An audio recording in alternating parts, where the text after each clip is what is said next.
Is everybody ready for render an argument?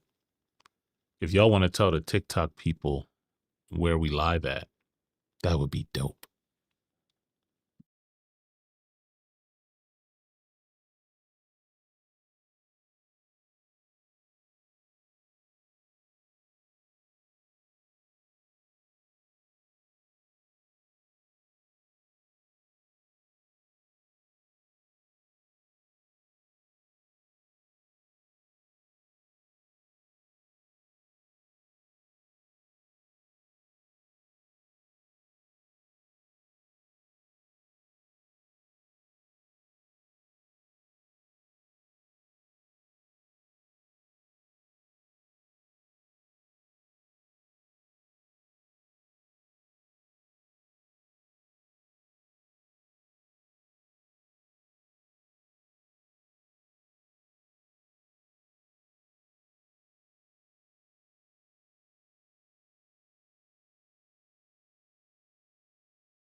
Look at that. Look at that. I could not hear the intro though. Not gonna lie to you. Well. Blame OBS. OBS did it. It's OBS's fault. Darn OBS. What's up, y'all? How are y'all feeling? How is everybody doing? We got well, welcome. It's the second attempt at this. First attempt was really good. I'm not gonna lie. First attempt was dope. Let me actually set up the phone lines while we're here. But yeah, the first I liked it. Second attempt, we got the breath stink crew here. We got the breath. PU. Man. Oh, what was that line from The Dark Knight where they go, you either die a hero or live long enough, blah blah blah. Die a hero and live long enough to see yourself become yeah, that's Dame villain. Dash. Dame lived long enough to see himself become the villain. That's exactly what happened. Cheap teeth. Yo, it's so good. Man. It's so good. Nah, but see, this opens up a can of worms, because when you have that, then people go back in time and they roast you for the things that they didn't roast you before, because they had respect for you because you were Rockefeller. So all of that is out the door. Yeah. Like if somebody say, "Yo, you lost your girl to the PP guy," that's just what they said. That's what happened, right? You gotta eat that. That's insane. For me, I was like, what made you put this out? Like, what made you like go, let me hit the studio? I ain't never hit the studio before, but let me do that and put a track out real quick. This'll show them. Like, come on, bro. This I got bars too. Like, come on. If y'all don't know what we're talking about, basically, oh, you know what? I just figured out that I can change. W my big ass head on Choco's big ass TV. I can change some stuff here.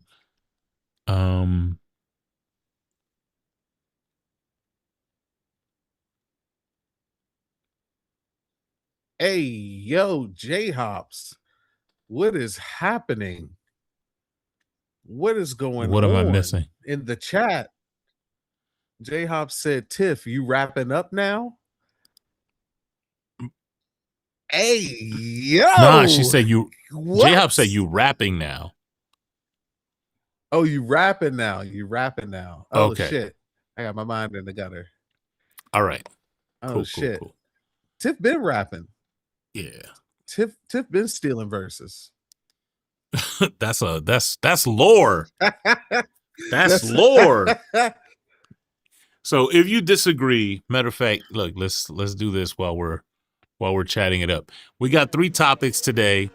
If you disagree with any of the topics, so if you disagree that Christianity is false, if you disagree that communism is better than capitalism, if you disagree that we should be pro-choice all 9 months, call the phone line. 240-896-EoaS. That's 3627. For those youngins that have never had like a dial pad, I guess. Who never had to press the 4 times to get 8. Yeah. Like, those of you who have always texted on a keyboard, that's 240-896-3627. If you're listening to me on TikTok, I'm about to close the line over here. You should be headed to YouTube. And I'm saying that because they can't get me now that I'm closing the live down. Hey, they can't give me no violations for saying YouTube. You just go to the End of a Species YouTube channel Oh, PTSD from free minutes. Remember when you used to have to tell people, yo, don't call me at, somebody call you at 8:59 and you would, you would cuss them. Like, what are you calling me at 8:59 for? Wait till 9:01, man. Crazy. What are you doing? You know, I had somebody tell me, I never had this experience myself, because I don't know if my phone company did it, but they used to say that if they didn't have any minutes left, because there's people who would get minutes for their phone, if they didn't have any minutes left, they would have to hang up and the person would have to call them, because they wouldn't get charged for minutes. That was if someone called. That was a Nextel thing. Nextel didn't charge you for incoming calls. So when you were out of minutes, you would call someone real quick and they would hit you back. And then you could talk to them all day, every day. I did not know that. And then somebody said rollover minutes. I was like, that's a thing. Rollover. Oh my God, rollover. I got 300 minutes and I used 2 minutes. Now I got a gang of minutes. Oh, now we're going way back. *66, the busy signal fix. Oh my God. All right. I'm old. I'm hella old. Did you end it on TikTok? Yeah, I dropped it down. Oh shit, okay. If you're coming from Blue Sky, thank you. I appreciate you. I got the Blue Sky showing the live. If you click on my profile picture on Blue Sky, it'll bring you here. So if you did click on that profile picture, either on purpose or an accident, thank you for being here. I appreciate you. If you disagree with any of the propositions on the board, we got 3 of them up there. Christianity is false. Communism is better than capitalism, and pro-choice all 9 months. Call 240-896-EoaS. That's 240-896-3627. And thank you to all the mods. Can we get W's in the chat for the mods and the producers who are like holding it down? No pause. Yeah, no pause holding it down. I'm gonna do a quick thing with the show. I'm gonna change something so that since we don't technically have a screener right now, I'm gonna change one of the prompts so that we have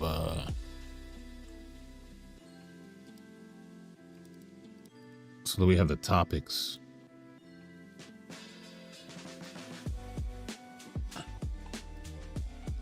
No pause, no lube. The chat be wildin'. Oh, the chat be wildin'. All right. Let me bring up the phone line again.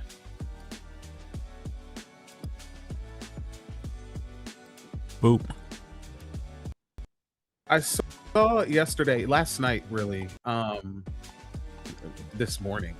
I don't know what time it was. I felt I was asleep. I woke up. I had to use the bathroom. I saw that Ash was live, and I accidentally scrolled up instead of leaving the app, because I was trying to scroll up to make the app smaller and exit out of the app, and I accidentally just scrolled up, period, and a new live was on TikTok, and the background was that communism is a cult. And I was just laughing so hard because, like, there is no argument like against communism that isn't rooted in some like just absolute form of ignorance.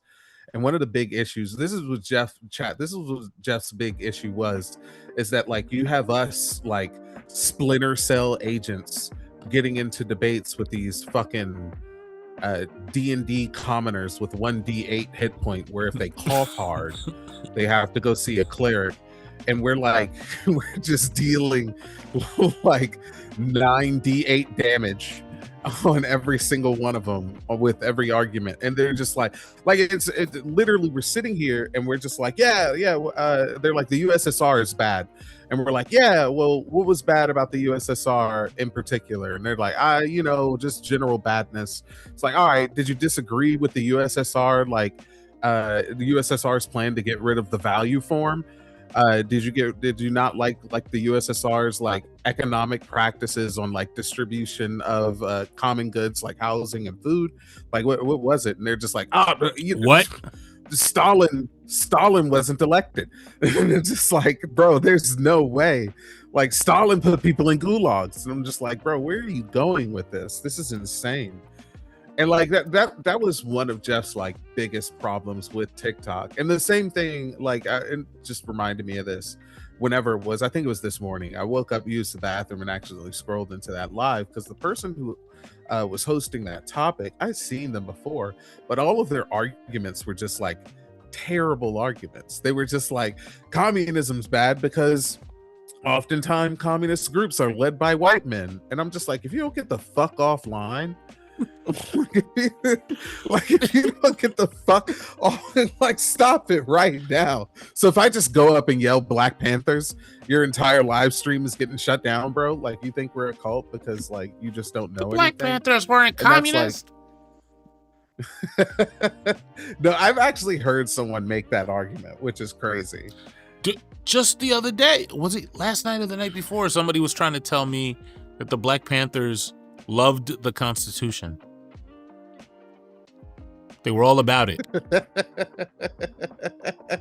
I was like, please don't ever talk about the Black Panthers ever again. This is insane. This is insane. In life. Hey, I don't know if I'm even allowed to say this acronym, but is it H? You could say it. H something IC. I'm not going to say it. Chelsea's here. I'm just going to say Chelsea's here. How about that? Oh, Chelsea. You're not. Hi, Chelsea. You're not fooling me today. But she right. If you haven't hit the like button, you don't like black people. Why don't you like black people? You should hit the like button. Hit the like button. The hearts. Hit the like, yeah. Believe it or not, the hearts over here don't really do anything. They're just aesthetic. They don't really do anything. It's not like TikTok where so you can rest your fingers over on YouTube. You don't have to work your fingers out like you do on TikTok. That's another plus, isn't it? Isn't that another plus? You just have to tap it one time and you're done. It is aesthetic. Tap it one time and he's doing it on purpose. There's a reason. Chat. I'm gonna link it up. I'm gonna link it to the reason I'm saying all this. There's a purpose. There's a method to my madness. Is there? The fucking I will say the likes and the laughing emojis on YouTube are they're pretty aesthetic. They make the chat look like everything's going on in the chat. But we just appreciate y'all being here. We appreciate y'all chatting. Share this out on Discord. Share this out to your most problematic people in your text messages, your most problematic group chat. They cannot possibly be more problematic than Jeff, Solid, and I. I'm just letting you know. And in that spirit, I have a challenge for anybody of a right-wing milieu today. It's a challenge. I told Sean about it today. I told Solid about it today. We're in lockstep. The challenge is for any homophobic conservative person to go 10 full sentences without saying nothing gay. 10 sentences without saying nothing gay. They're not going to be able to do that. Like, I think that's difficulty level impossible. That's playing on all Madden against the Patriots in the snow. Like, can't do it. All Madden against the Patriots in the snow is crazy. I mean, like, man. 10 sentences. I just noticed this trend when I'm watching lives where, like, every other thing they say is something homoerotic. Is while they're saying, "Oh, you're this," yeah. There was a person today on a live who was asking the host, "Is the mute button your ball gag?" And I just like, what? There's a billion other ways you could describe the mute button. Why that? Why that? Yeah, why'd you go straight to that? Like what made you go with that? What made you look at another man like that? And you want to say, yo, homosexuality terrible, but you looking at another grown ass man and you like ball gag. That's the first thing that come to your mind. Like, seriously, for real. So, like us, like Sean could say, you know how. Look, we was on the phone today, and what did I ask you about the letters? The LGBTQ. What did I ask you? Oh, he's like, how many, he said, how many? Hold on, don't make me laugh. He said, how many of the letters do you hit? And I was like, letters? He's like, in the LGBTQIA, like, how many of them letters do you hit? And I was like, a lot of them. You said all them shits. You hit all of them. And I can have an hour-long conversation with Sean, and she don't say nothing gay. So Sean, that's why I've been saying Sean got to get her funny up. She got to get her. She got to represent, because the conservative dudes are outgaying you, sis. They outdoing you. And so we have the challenge. If you're homophobic, go 10 sentences. Go into a debate, go 10 sentences without saying no gay stuff. I don't think they can do it. Challenge impossible, honestly. Challenge impossible, honestly. Yep. This is like, what's that game where the dude got the pickaxe and you got to spin it to like climb up to forever? I don't know what it's called, but I've seen it. It's like that. It's like Super Meat Boy, like the new patch. Like, it's, you name it, it's like Dante Must Die on all the games at once, but you can only get to play with one hand on a controller. Like, it's that. That's how difficult this is for them. It's crazy work. Chat said the game is called Getting Over It. All right. W chat, by the way. Yeah, W, y'all. 100%. The other thing also is, if you want to support the stream, I didn't put my I didn't put any of the pay links up on the screen, but if you go to endofaspecies.com and hit the support link, you can support there. If you want to just do one of the pay links, it's links.endofaspecies.com, and you'll be able to see that there.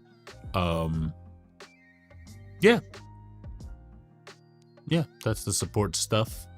Rocking, rolling, etc. And that will make it so that we can do more of these. Do more of the VOD content, long form and short form. I do have to get back to giving y'all more Jeff Makes It Make Sense episodes. Did you like those? Did y'all like those? I'm sure they like there's those. 12 of them right now, and I have to make more. I have a list of over 100 topics, so you know, we're gonna keep them rocking. I should say, if you want to catch up on them, if you ever want to watch them again and binge them, jmims.com just has them all in a row.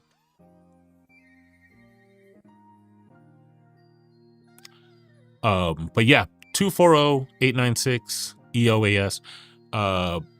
Christianity is false. I'm gonna say this. I'm not gonna suffer Phil Bros today. I'm gonna be very mean to Phil Bros today, because we have to turn over a new leaf. We have to start from scratch. Yeah.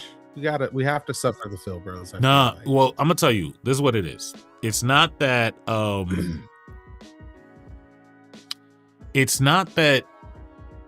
it's that I want to have a real conversation, right?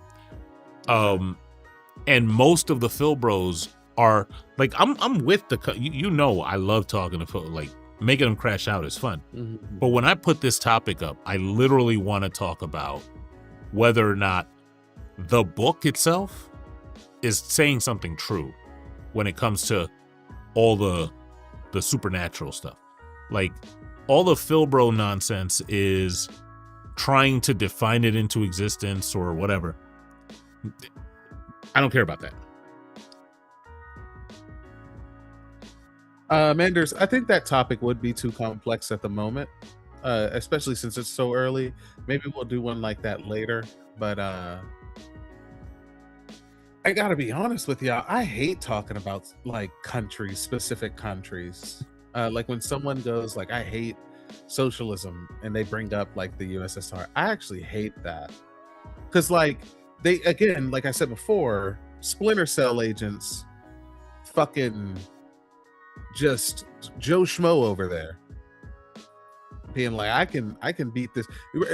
Jeff used to tell me this thing, where and I looked it up. And it's actually true. Where Bruce Lee just used to live like in a regular ass village. He'd go to the grocery store just like everyone else. He'd go to the gym, regular ass gym, all that shit. And he'd be like on his way home from the grocery store, like carrying groceries, walking home from the grocery store, and someone would be like, just regular average Joe Schmo will be like, "Hey, Bruce Lee, bet you can't beat me in a fight." And Bruce Lee would put down his groceries and to, like, do one spinning kick, Clow. knock the dude straight back on his ass, pick up his groceries, and keep walking home. Like it's like that. Like it's like nothing. And that's us. That's actually us. And if we put up a topic up there where like the USSR was actually good, and someone comes up and is like, "Oh, you think the Holodomor was good?"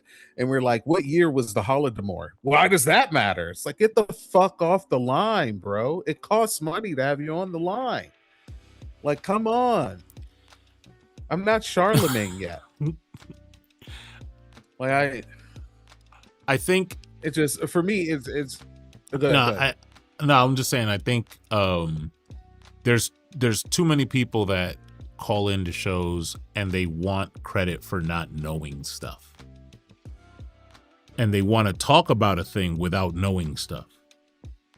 And I think there's a minimum level of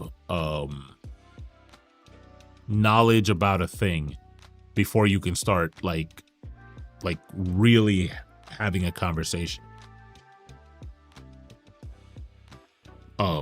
And I don't think it's unreasonable for us to say, "Hey, you should have this knowledge before you do it." Right. What Noah had said was that he didn't want to talk to anyone, any liberals at all, about anything communist. Anyone at all who wasn't a communist about anything communist. Because to think that you can give a critique on like dialectical materialism as a lib, like, get the fuck out of here. Are you kidding? Like, there's no way. There's absolutely no way. You don't even have a basic understanding of like what Marxism is, and you want to say like this Marxist state was bad. Crazy work. And then as for pro-choice all 9 months, there I will suffer Phil Bros. I'll suffer Phil Bros all day. Mostly because win is a win. Yeah, I'm not. Win is a win, chat. There's a reason. Is I don't really, most of the callers that deal with this are gonna be men. And I'm not really in the mood to start like telling, like having a whole conversation with men about what happens with not me.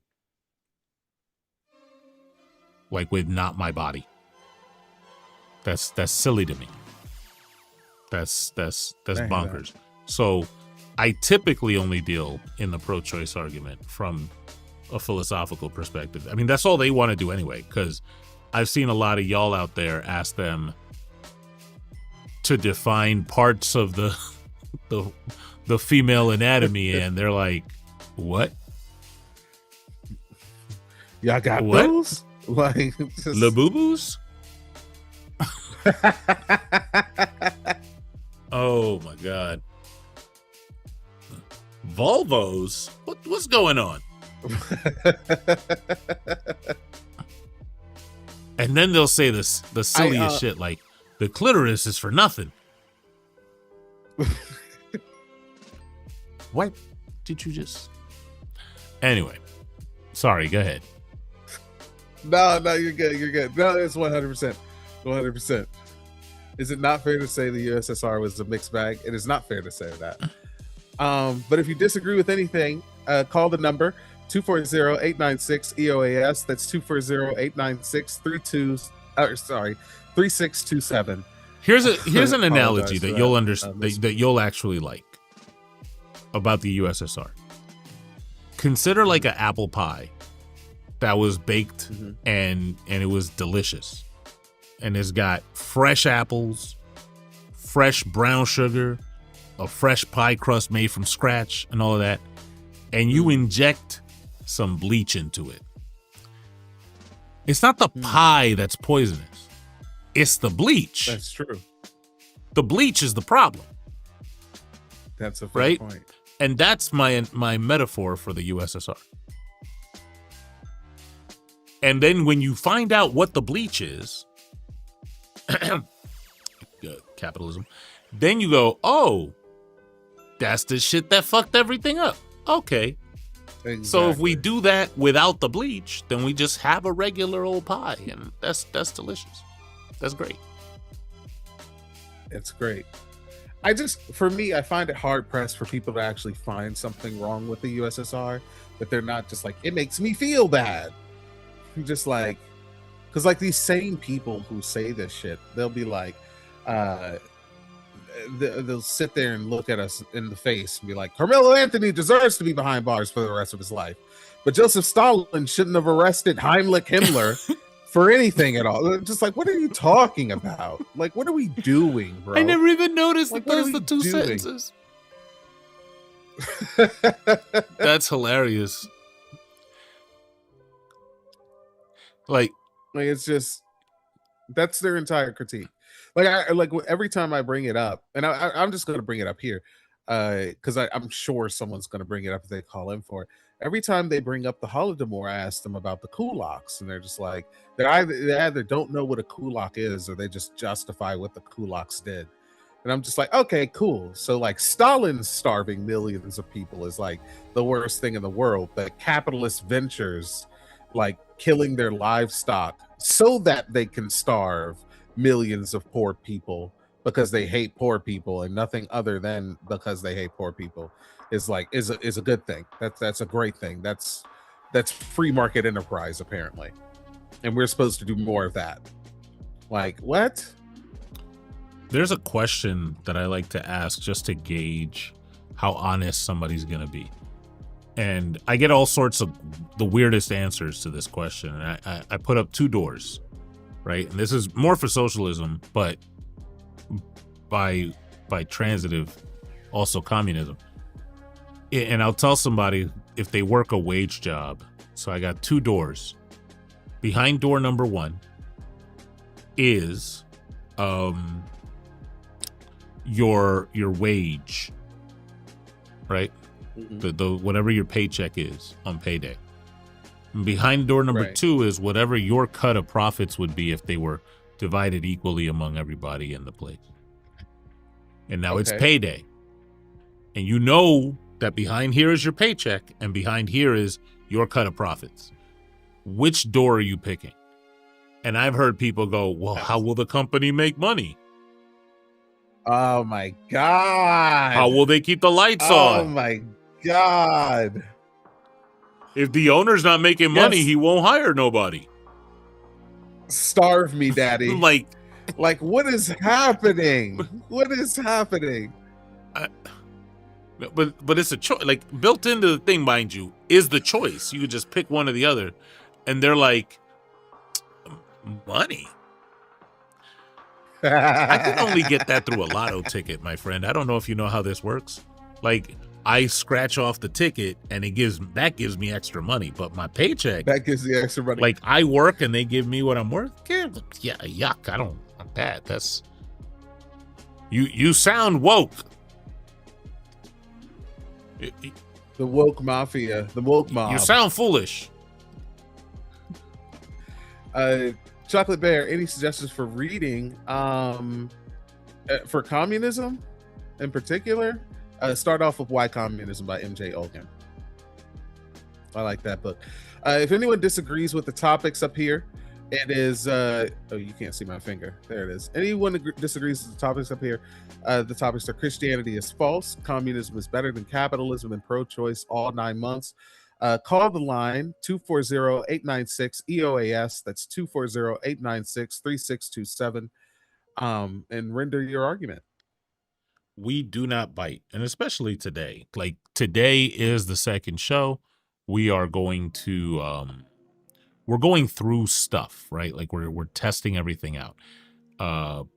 One of the things that I had to look at in the first one, shout out to Super Solid for co-hosting the first show, was just how the audio was syncing with the co-hosts. That's a thing we looked at. Today, just before we went live, I realized why I wasn't hearing the change and y'all were.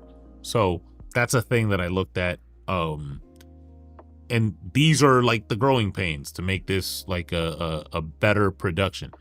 So if you call right now, we're distracted. We're testing stuff.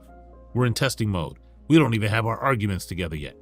Like I don't even have my "you're not really speaking English" argument together yet. That's just a preview. I'm not gonna tell you what that argument is. But Sean heard part of it this morning, and it's the "you're not speaking English" argument. Yeah. Yeah. So again, if you disagree, or if you know people that should come over here and disagree, go ahead and call the number on the screen, 240-896-3627. That 3627 spells EoaS because I'm cool. And that stands for end of a species. Does everybody know what end of a species means? Oh, do y'all know what end of a species means? Oh gosh. What does end of a species mean? End of a species. The whole point of end of a species is to highlight how we are cooked. Like, we are cooked. I'll give you the quick boring version. And that is, if you look at things that differentiate species and let them survive, we have two things: our frontal lobe that's developed and we can do cool things like reasoning, and then dexterity in our fingers. Like, the dexterity in our fingers should be an advantage, but instead we get carpal tunnel because of capitalism. Oh my God. Right? We get all sorts of hand diseases. The thing that's supposed to be our differentiator. We get all sorts of hand diseases. It would be like saying, like, sharks get like the super gingivitis and they give it to themselves. Like, hey, I don't want sharp teeth no more. And then the frontal lobe thing is, we just stop learning. We stop reading. We stop paying attention to stuff. Why? So just on that alone, we should be, we're cooked, right? Like, we're not winning. We're not surviving, right? I don't get it. Me personally, I don't get it. Where it's like, I do understand, because I heard someone say not too long ago that they found themselves, like, they used to really like reading, but they find themselves now getting impatient with books. And I can see that. I can see why. It depends on like the kind of books that you read. But like for me, to stop reading, to stop learning, I don't know. It's like, do you want life to just be boring? I have no idea. Like, how people can go around and just like not be learning new shit all the time, or at least like want to learn new shit all the time. And I'm not trying to do like an ableism thing or anything. It's just, for me, for like when I heard that the United States has an average 4th grade reading level, like the average person has a 4th grade reading level, and no one, like the average person in the United States, couldn't understand news broadcasts because they were written at an 11th grade reading level in news articles. Because of that reason, they were functionally illiterate when it came to news articles. I was just like, how are y'all living? Like, how are y'all functioning? And for me, it's I don't want to say second nature because I don't believe in nature, but like in the sense of like destiny or anything like that. I don't believe in nature. But it's just I be reading like shit. Like I be reading heavy. Like I'll read 2 books at once. Like in the middle of me doing like more reading, and in the 4th read of Capital that I'm doing, I'm reading D&D modules because I'm just like, I don't want to read Capital anymore. Now I want to read D&D modules. And I'm just like, I don't get it. I don't get how people can get impatient with books unless you're reading like certain books all the time, like really boring books all the time. I don't know, like Hans Christian Andersen all the time. I can definitely see why you would get fatigued with some with some HCA, because that nigga can draw. But like book nerd, thank you. Real quick, Chocolate Bear, it was Why Communism. The name of the book was Why Communism, and it's by M.J. Olgan. There'll be Manders in the chat but for, like for listening that out. Yeah, W Manders. We think it's sound bites. Devin said we think it's sound bites. I do think that to an extent is true. I really don't know what's going on. People want to blame social media. I can't do that, because most of the books that I find out about and go to read are on like books that I learn about in social media. So like if I blame social media, like I mean I could go to the library. I could look up well, I haven't read a book that starts with the letter Q in a long time. Let me go to the Q section and pick out a book, a nonfiction Q book. Like I could do that, but I don't want to do that. I don't want to. I want to sit at home on my ass with some Rick and Morty in the background. I want to turn on TikTok. I want to doom scroll for 45 minutes.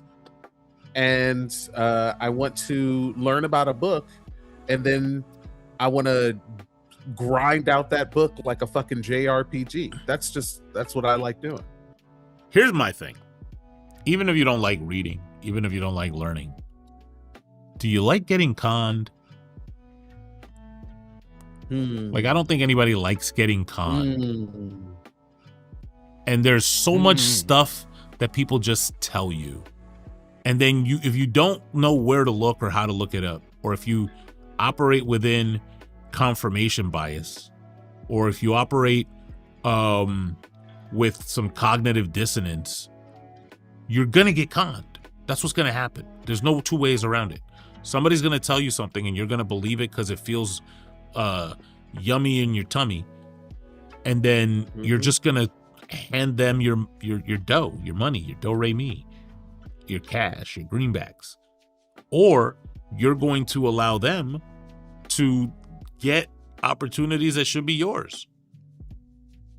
Right? So there it is.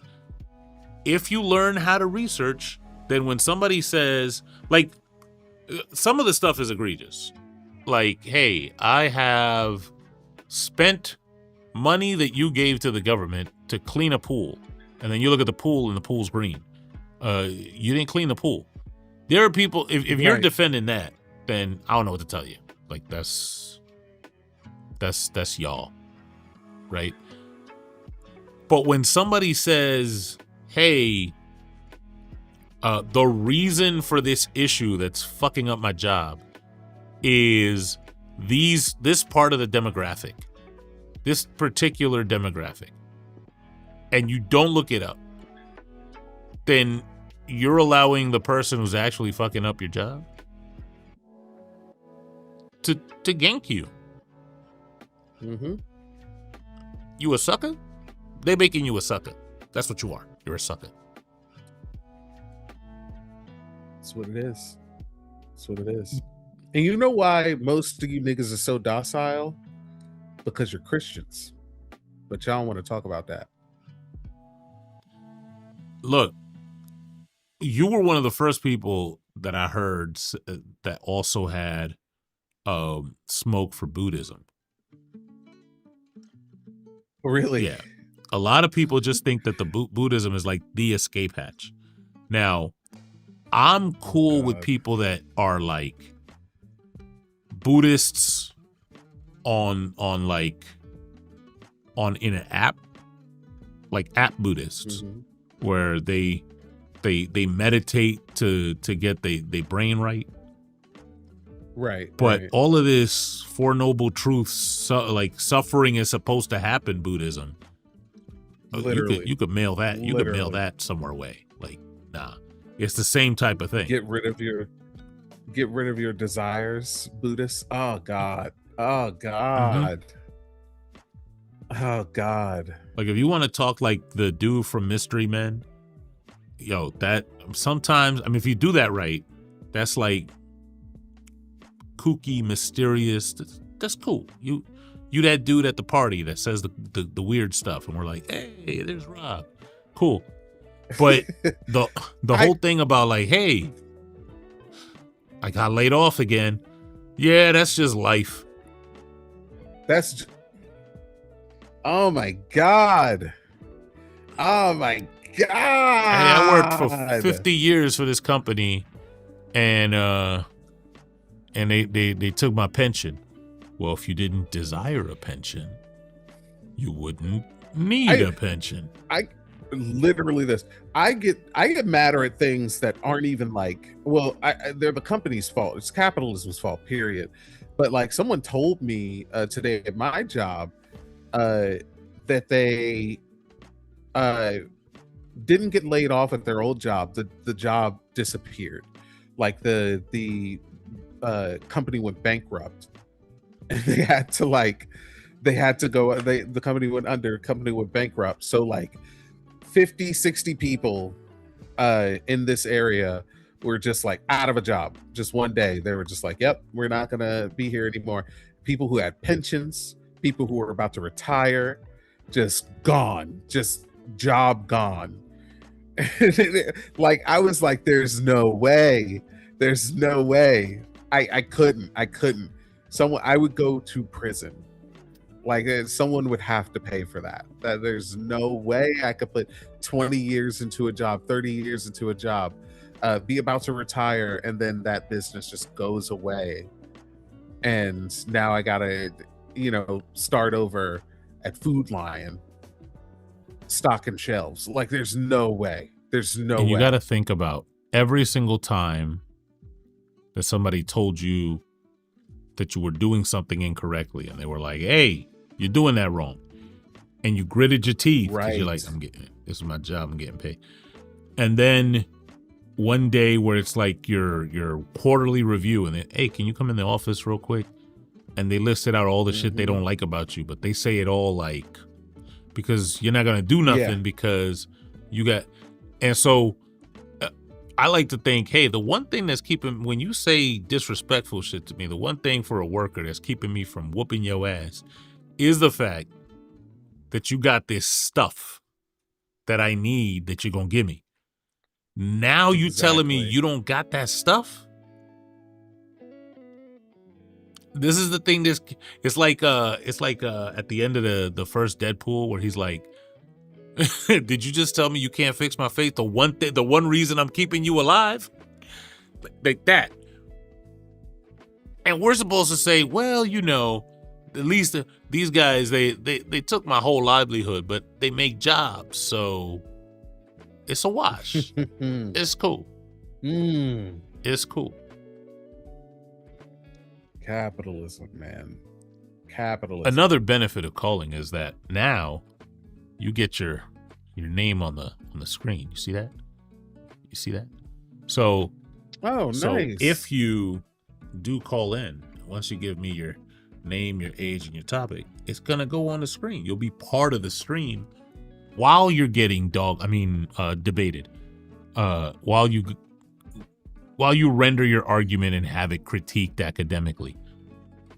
Everyone thought, I just want to point this out. Everyone was thinking that Jeff was going to say while you're getting dog walked, and you're wrong. Jeff was going to say while you're getting doggy styled. I just wanted to let y'all know. So it's in your head next time for when we stop. Like when I'm just like, I'm dog, you know what? Anyway, my argument is you would think I would say I'm dog walking. No. I'm hitting it from the back, nigga. like I'm, yeah. You see how I'm not wrong? You see how he's not saying I'm wrong? Well, I already passed the reasonable time it would take for me to like deny it. So I gotta, I guess I gotta live with that now. That's no pause. That's no where I'm pause. at. It's in the chat. That's where we at. That's where we at. But chat, can somebody put Why Communism by MJ Olgan in the chat?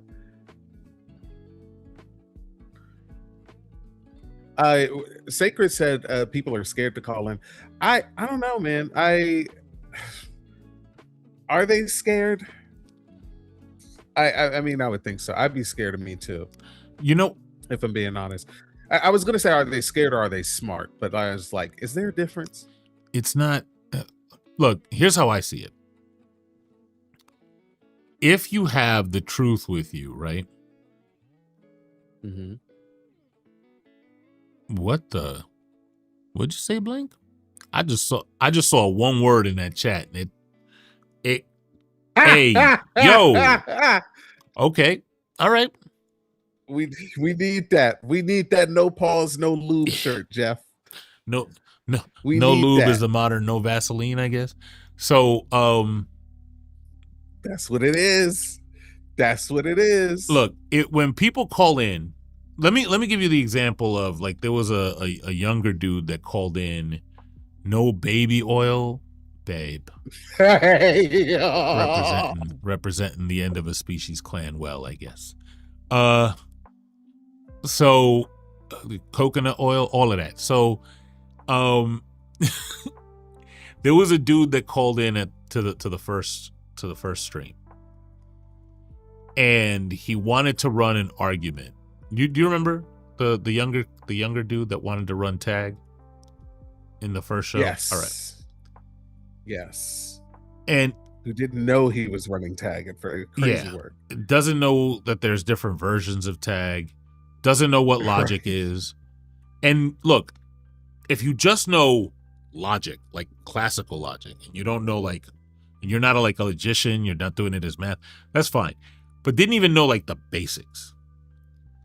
That person should be terrified.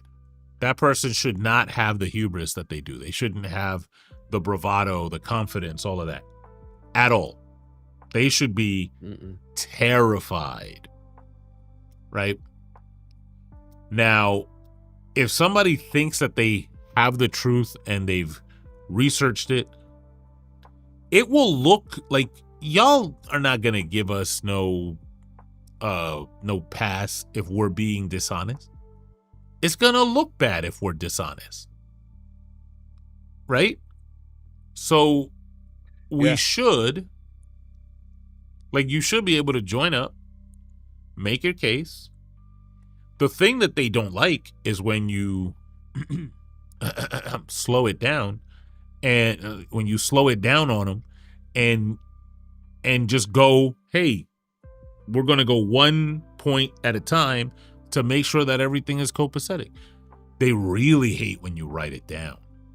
Like when you write the argument out for them and you just say, here's what you said. Ooh, they hate that. They hate that. And that'll be something I'll be adding to OBS, is like a separate, that's going to be a whole separate scene with a whiteboard. There's going to be a whole, like, none of us on camera. We're just, your stuff is front and center with your name, blah, age, topic, like Jeremiah, age 35, wants to make this argument for capitalism. And so that the whole screen gonna be just you. That's the whole thing. But they hate that. And the reason is because there's a script. Sometimes there's a script, and they can't go through the script if, like, it looks stupid when somebody else says it, or they know they're lying, like they're being deceptive. Like, that's what it is. I more don't like it when it's about religion than any other topic. Because when somebody's lying about, if somebody's lying about, like, say, just general capitalism, or they're lying about racism or whatever, going down a deconstruction path for capitalism is not detrimental to the audience. Like, y'all will listen to that and be like, oh shit, maybe capitalism isn't great, and you'll start down that path. But going down, like, the dishonest path and showing people that with religion, that's a psychological mind fuck. Like, that's not it. That's not it at all. I feel as though, and I'm actually scared to say this because I'm like, I don't want to jinx it. I don't want this to happen, but I fear that I'm watching some of my, like, mutuals and people that I used to hang out with go through, like, a religious awakening, and I'm just like, oh my God, please. Because it's gotten to a point. Where it's like, it's all they talk about, which is okay.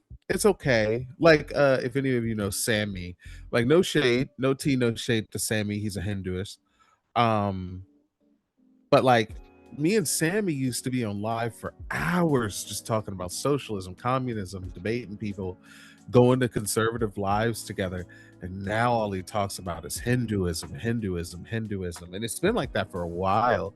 But, like, I'm just like, oh my God, bro. I don't even know if he's still a socialist, but I hope he is. But it's just, oh my God. So when you say, I was like, I have so many gripes with, like, Hinduism as well. No, go ahead. I was gonna say, I have so many gripes with, like, Hinduism as well, like Hindu nationalism, especially, and the way that it, like, suppressed, not that I like Islam, but the way that it suppressed Muslims, and especially in India, with Muslims being super huge into Maoism in India, and that being, like, a huge thing, and it's suppressing Muslims in India to get rid of the British government. Because they wanted to work with the British government was Hindu nationalists. But even if you don't want to take, like, Hindu nationalists, be like, oh, that's not all Hinduism. Like, the Hindu nationalists aren't real Hindus, no true Scotsmen or whatever. Like, there's still huge gripes with it because, like, the idea of, like, someone's coming to save us kind of thing. Like, I have no problem if all you want to do is, like, celebrate Vijayadashami or something, and eat certain foods or whatever. That's fine, but it's just like the idea what Sammy talks about all the time, a lot of the time, is like Hinduism is the best way for, like, liberation, and I'm just like, it's not, bro. Like, you have to, like, submit to so many different gods. Like, there's like, and on top of that, Krishna, because, like, regardless of what anyone says, like, a lot of niggas, was anyone in the hardcore scene in the 2010s, in, like, the like, early 2010s, late 2000s, where, like, all them niggas just started, like, going to Krishna, and it was just like everyone just started turning to, like, doing Krishna shit. I think I left at the right time. Like, it was so crazy, man. It was so insane. I was like, why is everyone here, like, doing Krishna? And now all of them are like Sharps and Rash or whatever, and they're like the Satanic Temple people. But, like, at the time, it was just crazy. Like, we had all these, like, just, like, dudes who were like, nah, I can't go to the club tonight, and to the underground show or whatever. I gotta celebrate Vijayadashami. And I'm just like, since when have you been celebrating? So there was a person the other day. Actually, no, this one was last night. No, it was Monday night. There was a person on Monday night that was on Red Cross's live. Mhm. And now I'm confused. Was it Monday? Was it last night? The other night. It was the other night. Whatever. Yeah. And it's Brett Cross's live, so they're talking about the Second Amendment. It's cool. Yeah. This was, by the way, the same dude that was talking about the Black Panthers. But he said, "Oh God, that that a revolution doesn't necessarily have to be like armed or violent or whatever." And so I asked him, I think we all asked him the question, like, name a non-violent revolution. And he highlighted India. And I chuckled because I'm like, so you're just focusing on how they said that that the main driver was Gandhi's nonviolence. You are aware there were assassinations happening like left and right? And literally. He goes, yeah, but I'm like, but what? If I'm the person in power and I've got two things in front of me, one where people are like having hunger strikes and picketing, and the other one is like my two cousins just got their heads lopped off. I think the thing I'm going to be focusing on is the people that just died. Like, oh, I can't go to the grocery store. They aiming for us. Okay, maybe I'll pay a little more attention, right? Like, you can't tell me that the peaceful stuff is the thing that they're paying attention to. You know what I mean? Right. Not 50 getting 3 Emmy nominations for the Diddy documentary. Shout out 50. I hope he wins. Hey, I hope he wins. I hope he.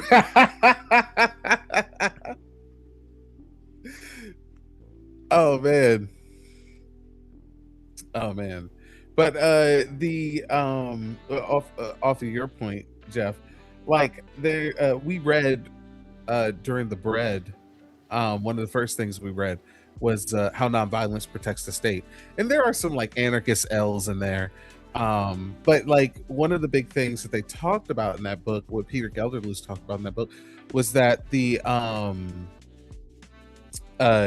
revolution, quote unquote, revolution in India with Gandhi to get rid of the British government was a total and complete just like undermining of like the militancy that was happening around Gandhi's like group. Gandhi was like the moderate. And so since there was other people out there who were like more radical, the British government was like, let's deal with these people. They don't want to do any violence, and they probably don't want anything extreme. They probably just want us to go home, but will let us like neo-colonize them and put leaders in place that we can control. That's exactly what the fuck happened. It's like, but they literally were trying to like do Gandhi to undermine, they go to Gandhi and make deals with Gandhi to undermine this the militant movements who wanted like radical change and the ending of not just British imperialism and British colonialism, but capitalism as a whole. Jeff and Sean in chat. Hello, Kristen. How are you? Oh, hey, Kristen. I think that goes down to the point again of like getting conned. Like we ended up asking the dude, why would the people that like, because this wasn't like a guillotine in India. This was a get out, right? Yeah. And so why would the people that are leaving highlight, hey, it was the peacefulness of the protest that made us see reason, and we're like, why would they do that? Why would they then put in every single book, look at that phenomenal nonviolent revolution that they caused in India, and we've seen our wicked ways and decided to leave prudently, asaptually, and get the fuck out of Dodge. And it wasn't the fact that they were lopping heads off. No. It wasn't the fact that they were getting rid of people. It was the talks. And we just came to reason. Like, why would they do that? And he goes, probably so that we won't do violent revolution in the future. And we'll see that the nonviolent one is the good one. I'm like, and you still think that that was the thing? Well, yeah. All right. So then, okay. Well, there's nothing we can do for you. This is, you've made this decision for yourself, right? Like, you've decided on this dolo. I can't help further than just show you what it is that's happening. If you don't want to go further than that, that's on you. But again, that's the thing that drives me is I do not want to get conned. I don't want somebody to tell me a thing is this way, and then I find out after I've stuffed a whole bunch of money in it, or a bunch of time, or a bunch of my essence, that which is me, my thoughts and everything, and I've invested in it to find out, yeah, that's not what it is. I don't like that. I don't like that at all. So you have to double check. Otherwise, you end up on a bus that you don't want to be on. Hey, we can do it here on YouTube too. We could say otherwise you end up with pictures of a garden that's not for the community at all. With some raised garden beds. Like we could do that anywhere. Like it turns out we can make the same jokes. They work over here too. That's great. One more time, 240-896-EoaS. That's 3627. 240-896-3627. If you disagree with any of the topics on screen, if you are scrolling here from TikTok, Blue Sky, whether mine or Sean's, thank you for coming through. We want to talk to somebody who disagrees. I really more want people to render the argument. So if you know anybody that for whatever reason can't get on panels, right? And or they don't like going on TikTok to debate, tell them to call the number. They don't even have to be on the stream. They can just call in and tell us. Yeah, there's no camera. Yeah, it's a call in. It's like a radio. Yeah, they don't have to be on camera. They don't have to put up the whole profile thing. They can literally just call the number and let us know which topic it is and what their argument is. Very, very simple, very plain. And again, as time goes on, it's going to get a little more complex, but at least for now, what we're doing is we're wanting to see more of people doing the arguing through the phone line.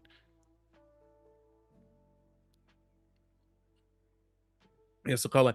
If you have a Blue Sky, can y'all do me a favor? Just even if you don't have anything to say at all, just if you do Blue Sky at all, if you have a Blue Sky, just send out a skeet. That's what it's called in Blue Sky. Post called a skeet. Send out a skeet. Just hashtag EoaS. Just hashtag EoaS for us, please. And boost that. I want to take over on Blue Sky, the EoaS hashtag. There's a couple things in there already, but it's like months old. So hashtag EoaS. And while you're watching the live stream, if you say anything about the live stream, someone's bad argument, something funny that we said in Blue Sky, just hashtag it EoaS. Hashtag it EoaS. Feel free to tag me in those as well.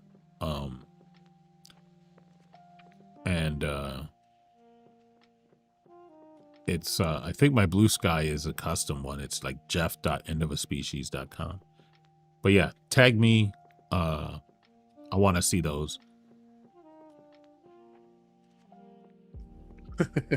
I'm so old, the only Blue Sky I know is the one above me outside. We need the tish. There's a draft post I have. I'm not actually going to post it. I'm going to get rid of it. But It was an observation. The only reason I'm not going to post, you'll know it when I say it, why I'm not going to post it. Okay. Basically what it said was that a stable genius is when the bombs go off and hours later you go, the ceasefire is over. That's genius. That's genius. Post that. Like Post y'all that. shooting at each other, Don't get rid the of that. bombs are exploding and everything, and hours later you're like, hey guys, the ceasefire ended. I've declared the ceasefire over. I declare the ceasefire over. Yo, post that, please. Do not get rid of that. Oh my God. Like I saw that headline this morning. Trump declares the ceasefire is over. And the deal is scrapped. My God. You think? Y'all shooting at each other. What do you think a ceasefire is, man? What is happening? Is this where y'all get it from? Y'all get it from him? Like y'all follow this dude's lead and this is why? Yeah, but I said it here. You know what? Just cause you said that, I'll probably post it. It's like, yeah, this That's W. That one is the win. Genius. And when I say genius, I mean idiot. W is in the chat. It is that's a genius post though. No, it's oh God. The reason I hate talking about I've said this before on TikTok. And I say it to the chat here. The reason I hate talking about electoral politics is because I know so much about electoral politics. Like, I don't keep up with who's in office that much anymore. I probably keep up with it honestly more than I even want to, but my goal is to not know shit about who's in office, to be honest with you, but it's almost impossible. But I know so much about it. And when people talk about it, I'm just like, that's not a thing. I heard a guy yesterday. This is no bullshit. I heard a guy yesterday talk about what did he talk about? He was saying a whole bunch of stuff that was like bad. There was a socialist on his panel. He was a lib. The host was a lib. There was a socialist in his panel, and the host was saying all this stuff, and I can't remember exactly everything that he had said, but it was like the same communist talking points. They were just a little different, like the 100 million dead, no iPhone, but they were just a little bit different, which is why they were so weird to me, and I can't remember exactly what they are. And then the guest talked about the Democrats. He was like, the Democrats bombed Yemen, did this, did that.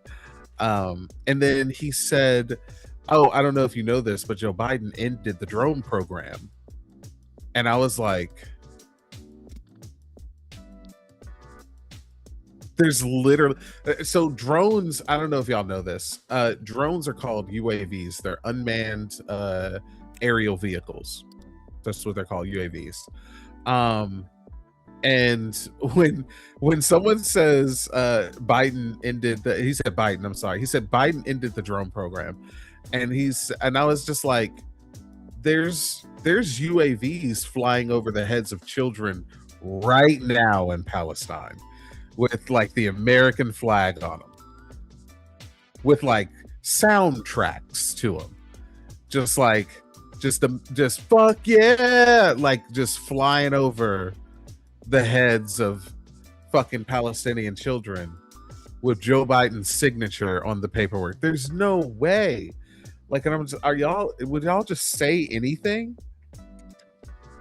I think, and the fact that I know what drones are called, UAVs, I know that that's not information that everyone knows. Everyone here probably knows that, but I know like most libs most likely don't know that. And the fact that I know that they're called UAVs is one of the reasons I'll never stop knowing who's in office. I'll never stop understanding electoral politics. I'm doomed. But I think the reason is that they think if they bite one bullet, then that's it, right? And he's doing it on purpose, chat. I didn't say bite the tip. I said bite one bullet. I was gonna no, but you know, if they, you know what? Let me say it the nice way. If they give the concession, how's that? If they give the concession, right? Okay. Then they'll have to like concede the rest of the stuff. But that's okay, right? Look what happens when we do it. When they ask us a question and we're like, yeah, they'll crash out. You think that? And they That's so true. That's so that doesn't true. make me look bad. Like, why are you mad? Like you just did that silly shit. I didn't do nothing. Like when people ask me questions and I do that, like Jeff is 100% right. They crash the fuck out and they're just like, what do you mean? And I'm just like, bro, we agree. You won. What you mean? What you mean? Like, y'all ever seen the I don't know where the original video or the original skit came from, but it was like but it was like two people were arguing, and then I think it was a man and a woman arguing, and the man was just like, oh wait, you're right. And she was like, what you mean I'm right? He's like, yeah, no, I was wrong, you were right, I'm sorry. And she was just like, well, I'm still mad. Why? What you mean you sorry? Why are you sorry? It's just like, bro, like you not done arguing? Like Brody said, yeah. Like, what are you talking about? That's literally the ops. But then if we give them that, right? We're like, yeah, that's what I believe. That's what it is, right? And then we go, but you're still, it doesn't lead to your conclusion. Then it's a whole different issue.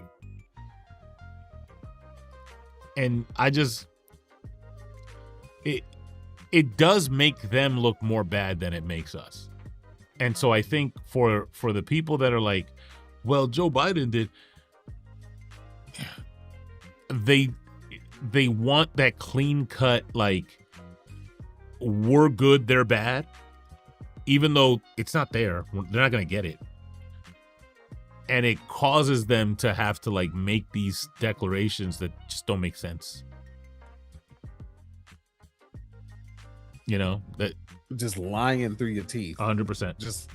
Just lie in front of God and everybody. Sean, crazy can you work. do me a favor? Can you text me which email you want to use for Call-In Studio? I'm going to add you as a host so you can monitor calls when they start coming in. Yeah.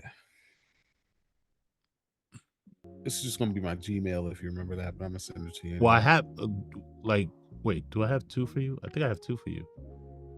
You might have two. No, two. never mind. I got the one. I could just add it. It's the Gmail? Okay.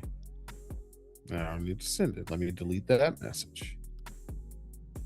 You should. Shout out to my people in the chat. Oh, go ahead. You should be able to. I don't know.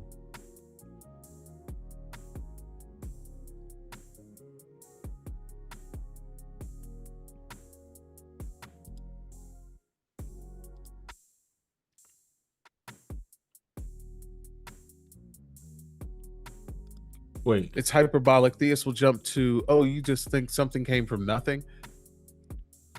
MAGA just claims, how you just want to give out handouts to everyone because nobody wants to work. I mean, yeah, in a sense. Here's a secret.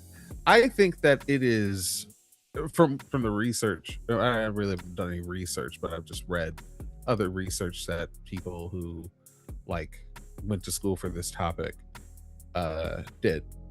I think that it is more plausible that everything came to be, and I'm gonna say it, I think that it's more plausible that everything came to be ex nihilo than God. Like, I think that if there was nothing, and then all of a sudden there was something, there is more evidence for that than God. We'll get to that, but for now we do have a caller. So coming to Okay. the render an argument space, we've got Taylor, who is 32 and wants to talk to us about Christianity. Taylor, can you hear me?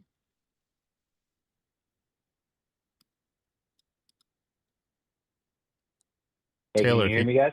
Oh, now I can hear you. There you are. All right. So welcome to Render an Argument. It's an end of a species broadcast. We do have you on here. You said you're 32, and you wanted to talk to us about how you think Christianity is true, I gather.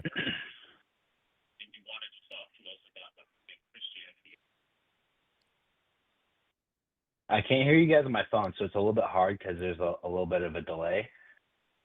Do you have the stream running in the background?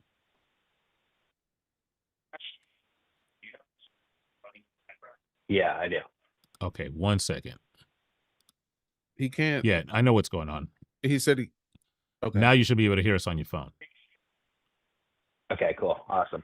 All right, cool. So what is it? What do you guys are talking about Christianity is false communism. Does that mean that like the whole thing is false or what? So, well, we got 3 topics, and I'm assuming you want to talk about the first one, which is Christianity is false. So it seems like, do you think that Christianity is true? I have beliefs in both directions, just depending on the belief on Jesus Christ.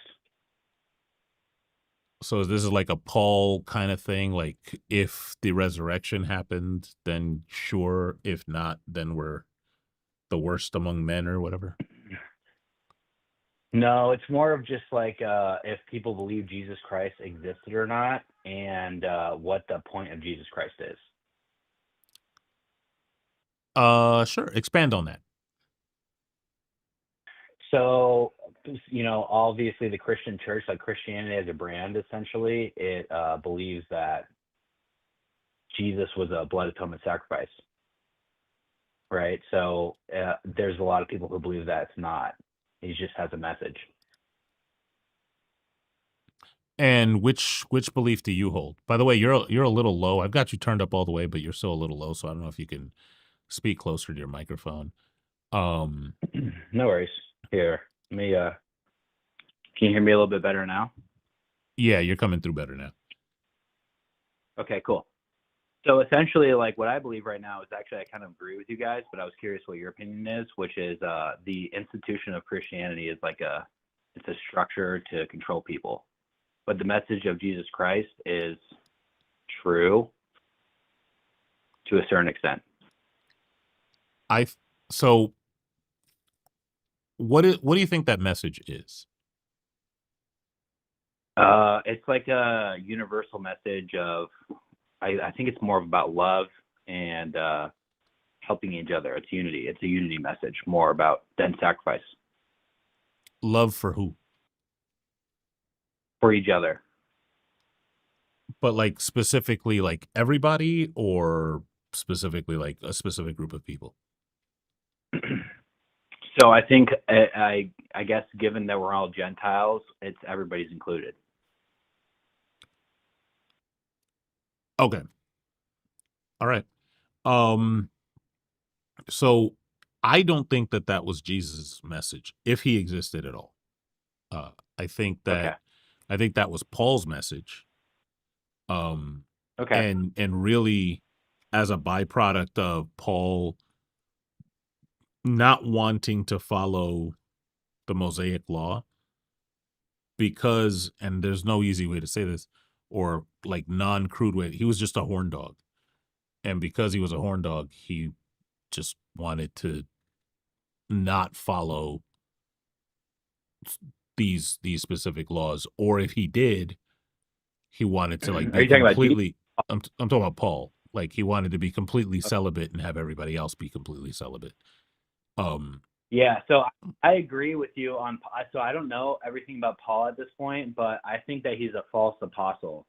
and that he essentially has created the church to create a false message about Jesus Christ so that he can control other people, right? So like the church is essentially a construct of Paul. Okay.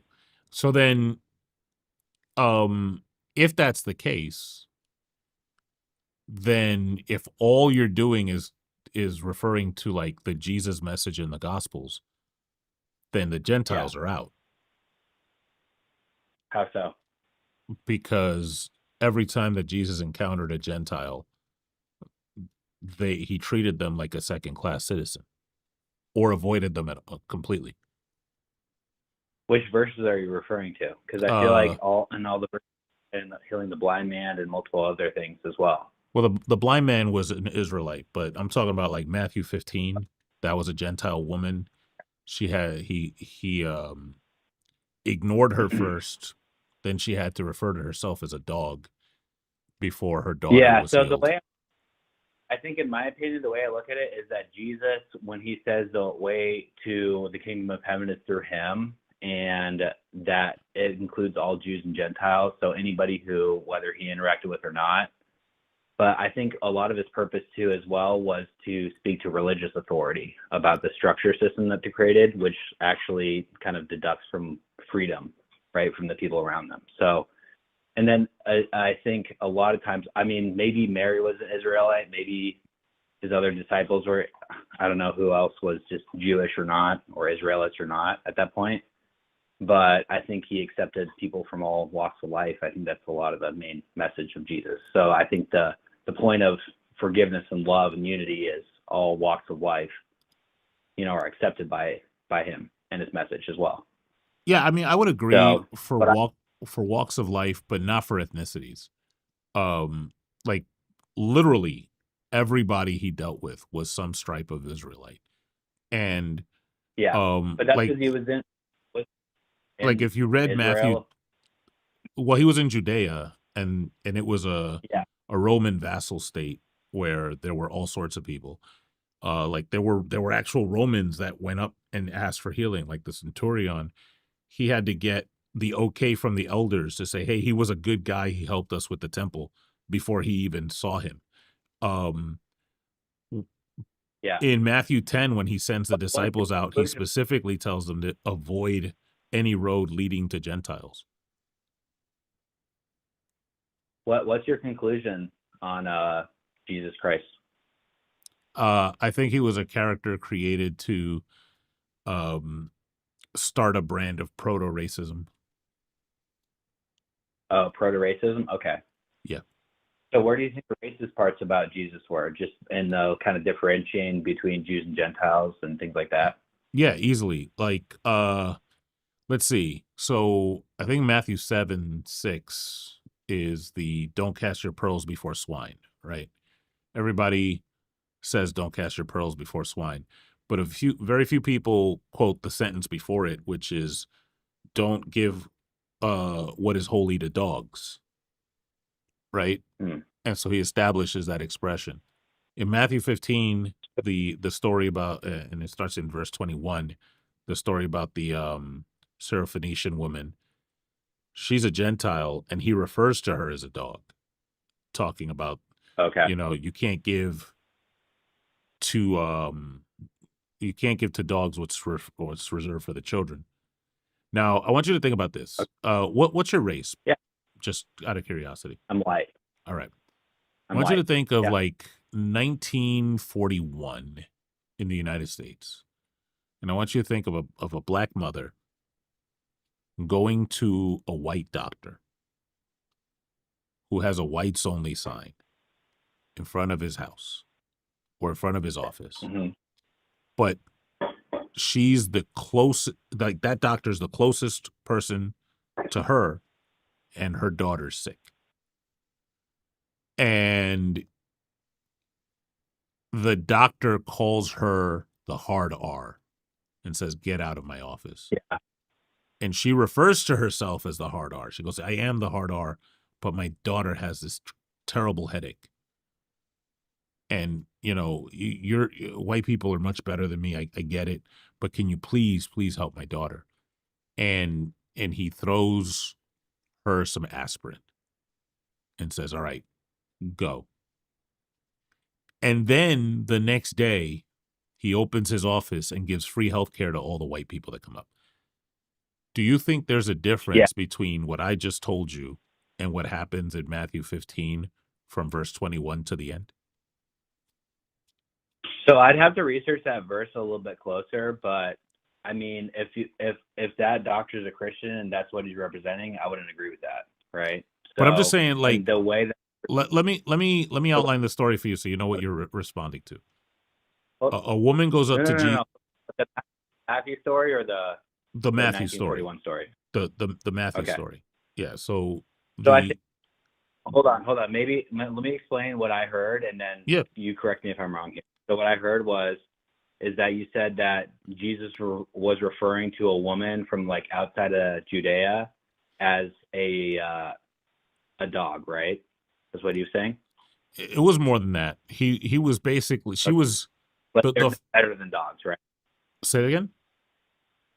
That they were no better than dogs. No. So she went to go follow him, and she was from the region. She wasn't like not from the region. But she went to go to him to try to get her daughter healing. And at first he ignored her, and then the disciples said, "Hey, you mind if I Bible right now? Which verse was it? Matthew 15. You can start at verse 21. Okay. Yeah, I have there's a bunch of interesting verses in the New Testament as well as the Old as well. So, and then so here's my kind of response to that is, if somebody believes that they're a Christian, they're following Jesus' message on that one, then I disagree with that. I don't think that's Jesus' message. If that's in Matthew as well, then I'd love to study that. So is this Matthew 22? It's in Matthew correct? 15. There's a parallel story in Mark 7. Okay, perfect.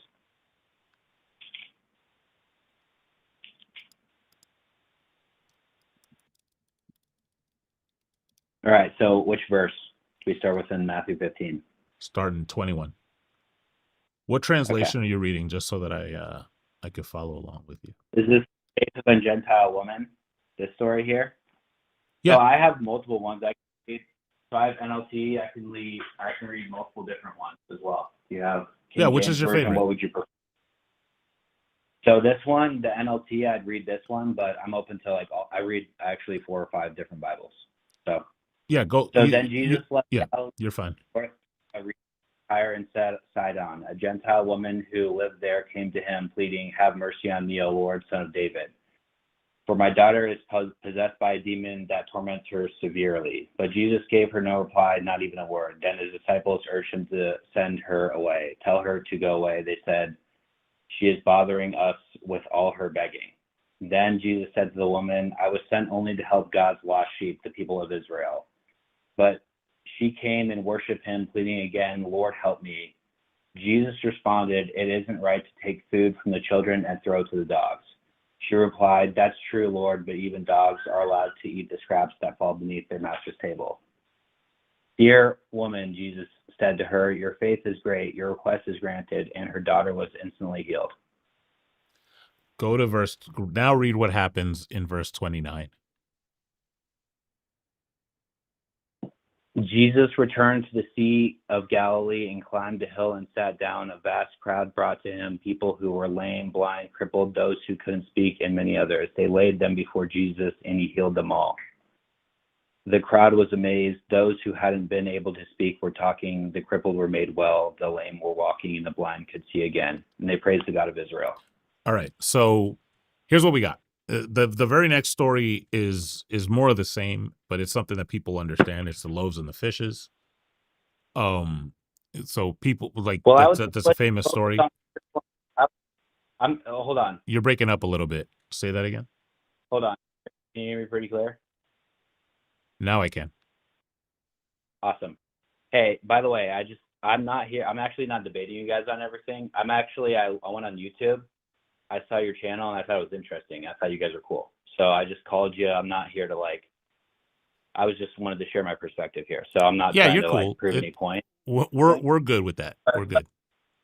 Hold on. When I look at this verse, when I look at the conclusion of it, so this is interesting, and I'd love to look at, for example, like Amon Hill or different people's perspectives, because they have super radical perspectives on like Jesus' message, right? So there's multiple different people who I'd look at to see like what are we talking about, right, in this verse. But I think the point of the story from the 1941 is if that guy says he's a Christian or that he's representing Jesus Christ or trying to be a loving person, I think that's inaccurate. Oh, I don't care if he's the guy from 1941 is a Christian or not.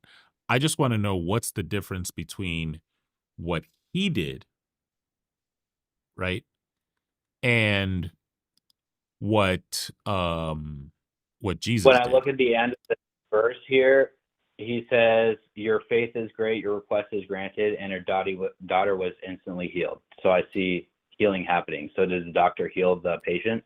He gave her aspirin. But so here's the question. What was the faith that she had? Like where did she display faith? What faith did So she I think that's display that changed his mind? so. So listen. I think that's confusing. And these verses, this is very interesting too, and I'd love to research this more. But I think the point that I'm trying to make is that the intention of Jesus' message, whether Paul also as well, because if you look at all the Old Testament books as well, you don't even know who the authors are. So I'm concerned that Paul as well may have adjusted Jesus' message too. But when you look at the nuts and bolts of what Jesus is saying, and also I'm looking from a perspective that's beyond the Bible here in the New Testament, looking at other gospels and additionally other religions' perspective on Jesus Christ, right? And so I think there's a profound truth and message about love that Jesus shares in his message. And if I'd love to hear too, if you guys think he's a construct from something else, like some type of falsehood, then I'd love to hear that as well. Like what your theory on that is. Well, just to be clear, when I say Christianity is false, I'm mostly referring to the prescriptions about the mysticism, the walking on water, the existence of a God at all, that kind of stuff, right? I do not believe that the God of Christianity is real. I don't believe that Jesus was I think that divine. the God of Christianity, Yahweh or Elron, or who is the God of Christianity? Yahweh? Well, to Jesus it would have been Adonai or Yahweh. He wouldn't have said Yahweh. Um, Did he say but Yahweh? but that's who it would be. The God of Moses. Honestly, I'm super curious. Can you tell me which verse he said Yahweh? Because no, he wouldn't have said Yahweh because Yahweh is a holy name. You're not supposed to say Yahweh. But I can draw the inference by him at every single turn affirming the law that was given to Moses by Yahweh. Okay, well, I see that too. I do debate against that, but it's just like it's not even a big deal to me. I think there's like the law has a different purpose. I do believe though Yahweh and whatever gods are in the Old Testament, they're not God. Well, okay, so let me ask you, like, let's stay on Matthew 15. The very start of Matthew 15 has to do with washing hands and pots and pans and dishes and whatnot. And the disciples weren't washing their hands. If you peruse that chapter real quick, that passage, and tell me what it is that that Jesus says that they should do.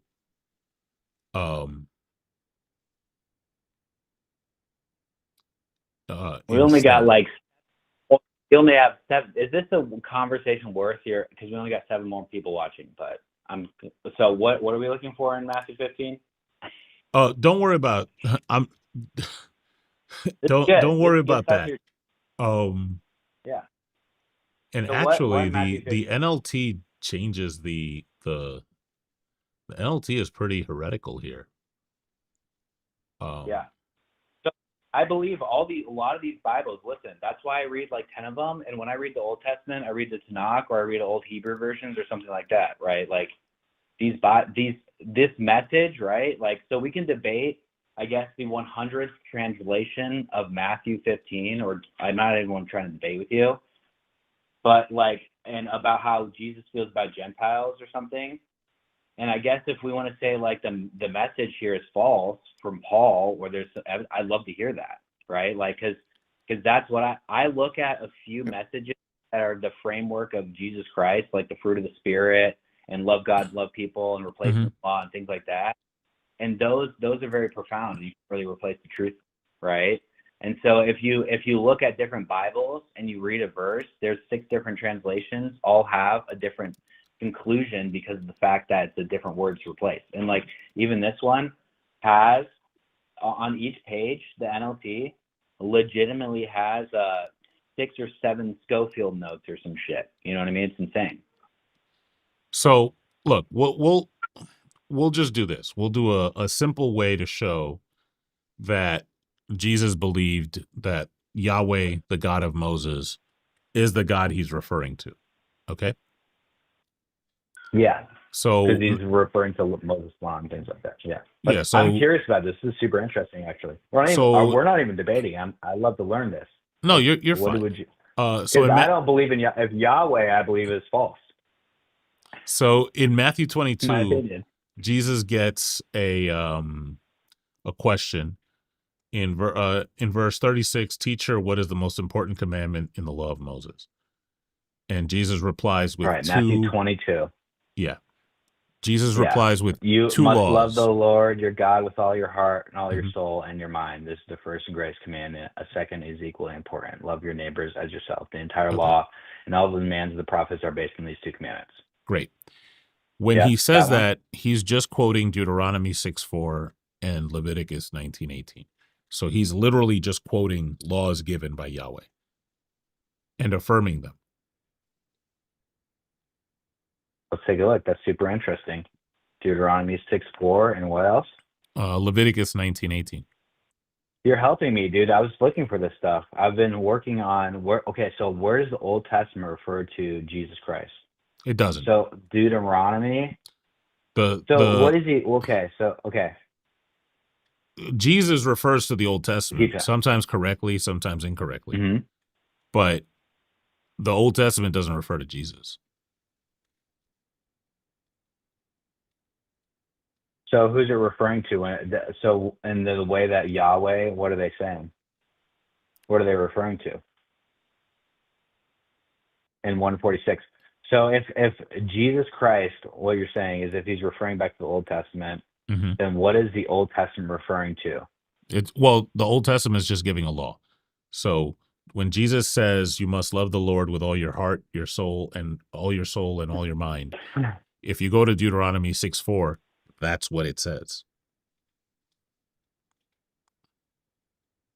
He's just quoting the book of Deuteronomy. And so when he what's says the context behind Deuteronomy? Deuteronomy is just a second. Well, Deuteronomy literally means second telling. So it's the second telling of the law. The whole book is just a bunch of laws, with the exception of the end. Okay. Where and this is post the 10 Commandments, right? Sure. Okay, gotcha. It's the same person. It's the same people. This so is it's really still Moses. super interesting. Super interesting to me. Yeah, super interesting. Yeah, I see it right here. And then what is the other verse that you saw it in? Leviticus 19:18. And there you'll find another interesting reference where love your neighbor. It tells you who your neighbor is. So what do you think that means? What do you think that means? Do you think that means that Moses, okay, so that means that Moses, he got the 10 Commandments, then he is saying right here, I guess, wholehearted commitments, right? He's saying these are the commands, decrees, and regulations the Lord commanded me to teach you. So is he like summarizing this after the 10 Commandments, or is he replacing them, or what is he doing? I would say he's adding context Okay, gotcha. or So what's the adding difference in the additional context between the details. Ten Commandments and the? Well, there's 2 sets of 10 commandments, right? Yeah. Mm-hmm. So there's the 10 commandments that people typically know, and then that's in Exodus 20. And then there's Mm-hmm. another set in Exodus 34 that's nothing like the first set. So what do you think the conclusion of all that is? Do you think that it's just all of it's a falsehood in the Old Testament and the New Testament, or what? I think That people Jesus were Christ, telling the whole thing is stories. a falsehood? Yeah, I think people were telling Okay. stories. So then what would be your like conclusion on, I guess, the universe and the point of life and any of that?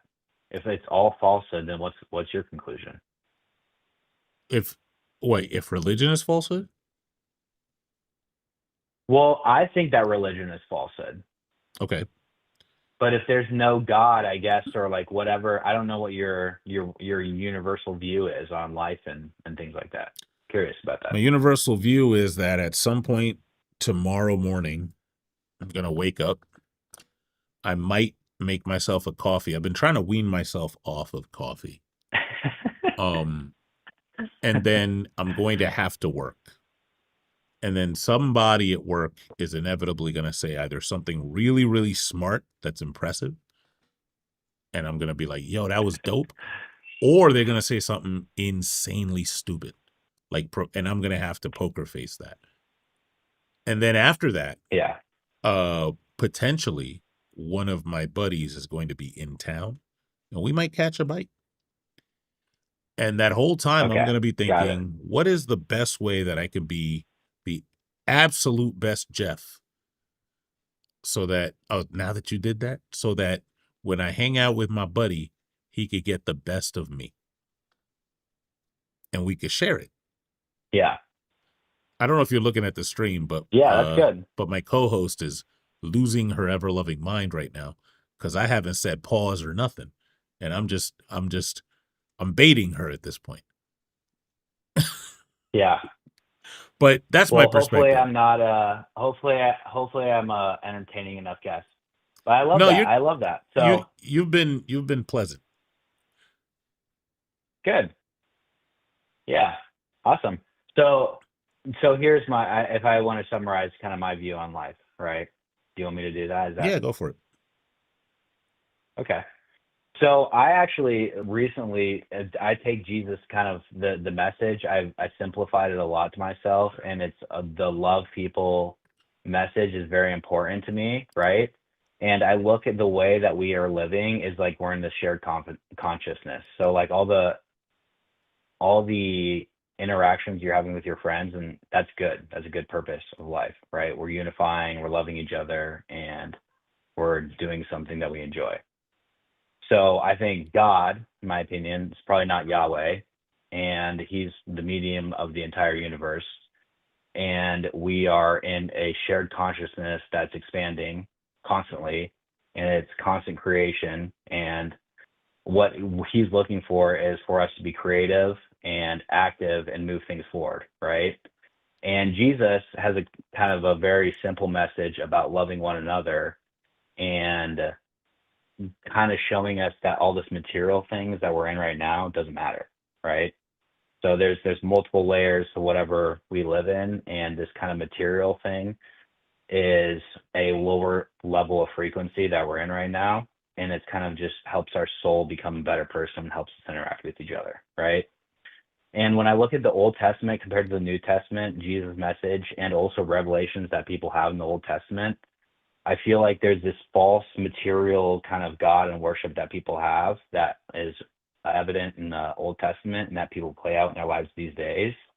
And then what happens is there's these revelations people have where they become more heartfelt and more conscious about each other and the things that are important. So they become more mindful and less material, right? So they focus on loving one another and becoming smarter and just becoming more impactful, right?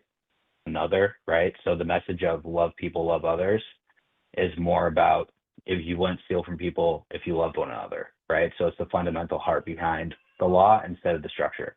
So I feel like that opens up a different thinking about the way we think about life, how we think about each other, and then how things in the universe is kind of expanding because have a shared consciousness that we're expanding together. We get to create together. So that's my thought about life these days. Well, I mean, sure, and that's it's a good thought, but I guess what I would ask here is is Jesus necessary for that? No, he's not. Definitely not. There's multiple other people who've had the same message throughout history. There's Zoroaster, there's probably Plato, different other people who have beautiful art and things like that. They have different religions and things like that to say the same message. I mean, Jesus only was existent 2,000 years ago, so there's no way that the people before that, what, are they all going to hell or something like that? It's insane. So, doesn't make sense. Yeah. So it's not Christian. I agree with you. Yeah, Christianity is false. You're right. You won the debate. Congratulations. Do you got anything else, Sean? No, that's it. Appreciate you guys. Appreciate you, Taylor. Thanks for calling in. Yeah, appreciate it. Yeah, of course, no problem. Is there a good way I can shoot you guys an email or something like that? If you go to endofaspecies.com, you'll see all my contact information there. Cool. You guys are great. Appreciate Awesome. the conversation. It was good. All right. Yeah, have a good one. If you're on Blue Sky, send out a skeet and hashtag EoaS on it for us. I got you guys. All right, have a good one. Did you just tell that man to send out a skeet? I sure did. You're not the only one who can play shenanigans. That's what it's called on Blue Sky, though, y'all. Skeets. And I be skeeting all day. I skeet in the morning. Skeet. I guess. I skeet on the clock. On the clock? I skeet on the clock. You getting paid to skeet? I'm telling you. No pause. No pause. A little bit of speaking of no pause and what you just said, Louis C.K. got a Netflix special, I think. And did he really? Oh my God. I couldn't get, he lost a step. I couldn't get through it. But Jeff Arcuri, though, he got a Netflix special, and that shit is bomb. That shit is the bomb. Oh, yeah. If you haven't seen Tiff and I have a goal of getting Jeff Arcuri's special to numero uno, number one. So if you have Netflix, go watch Jeff Arcuri's special today. And then watch it again tomorrow. He's funny as hell. That's what's up. Oh, y'all in chat are Skeeter. How in did you chat? Y'all are unhinged. W chat, W holler. I was looking at the oh wait, let me see something. I don't want to talk shop on here. I'll ask you about this when we get off. So I think I'll figure it out after a while. Nah, tell me. They're not here with us. They don't know. No, well, I just don't want to talk shop on. I'll tell you. I'll tell you later because I think I'll figure it out. Abortion. Yes, abortion is permissible all 9 months. If you have an issue with that, just real quick, I'm just gonna say for anybody who strolled in during that last call, and anybody who is looking at these topics, you really mean that? 240-896-EoaS, 240-896-3627. Get on the show, and we'll chat about it. Sorry, Sean. Go ahead. No, you're fine. You're fine. All I was going to say was that access to abortion is necessary. I would say all 9 months. But yeah, if you have a disagreement, what Jeff said, call in 240-896-EoaS. And get ready to render an argument. so that you can defend your point. We hold to these stances on the background. So if you're wondering like what you'll be arguing against, what you'll be creating an argument for, it's against these topics on the board, against these propositions. And I'm seeing some confusion in the chat. Look, if you want to call and you have like questions, I think I want to have a day, now that we have this whole call-in system, where we kind of host like a call-in for people who have like questions, like a mini AMA.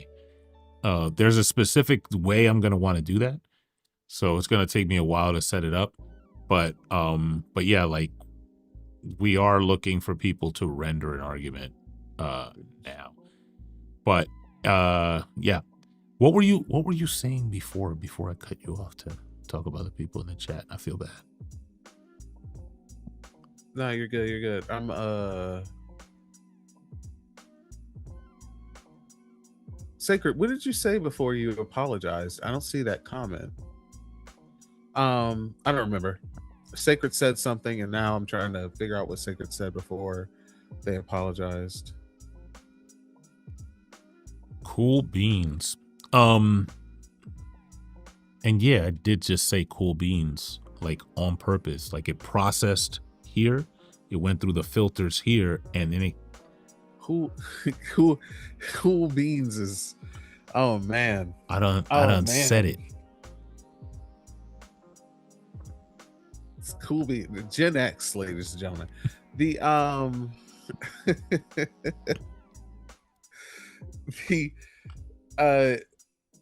McTime, you think it'll be harder to get abortion all 9 months than Roe v. Wade? Fuck the Supreme Court, fuck American laws, fuck the Constitution, and fuck like the institutions of imperial power that the United States holds, even on its own citizens, especially Black people through colonization, and indigenous people through colonization. So like the idea of Roe v. Wade to me is just like laughable at best. We're here to like get rid of the entire system. But thank you for fucking with us though. I really do appreciate you being here fucking with us. I'll be seeing you in Santana's chat and shit. So I know you're cool people, but I just wanted to let you know what kind of time we on over here. Man, I'm seeing the chat and I'm thinking to myself, I miss Stuart Scott. Stuart Scott. That man had like a trillion catchphrases. Like, one of my favorites was as cool as the other side of the pillow. That's clean. Get the fuck out of here with that. That's clean. This fucking 1997 what type of that's when Sports Center was good. That's chat. What is happening, chat? Listen, I have some nostalgia for the early aughts, but this is just ridiculous. This was when McTime, you said in the chat, real quick, McTime said in the chat, I just want y'all to know, this is what McTime said in the chat. I'm bullying. I hear you. Something's gotta shake. That's gonna be real hard. Thank you to our sponsor for the stream, Shake Weight. Sponsored by Shake Weight, and I don't know if there's infomercials for it or if they even still sell them, but that is our sponsor today, is Shake Weight. Thank you for reminding me that I gotta. Hey, yo, McTime in the chat is going crazy. After you said that's gonna be hard, something's gotta shake, that's gonna be hard, you're gonna say ooh ooh ooh. Oh, chat. All right. Now, serious face, chat. We want. God damn it, not you, Siri. I'm a defender of the planet face.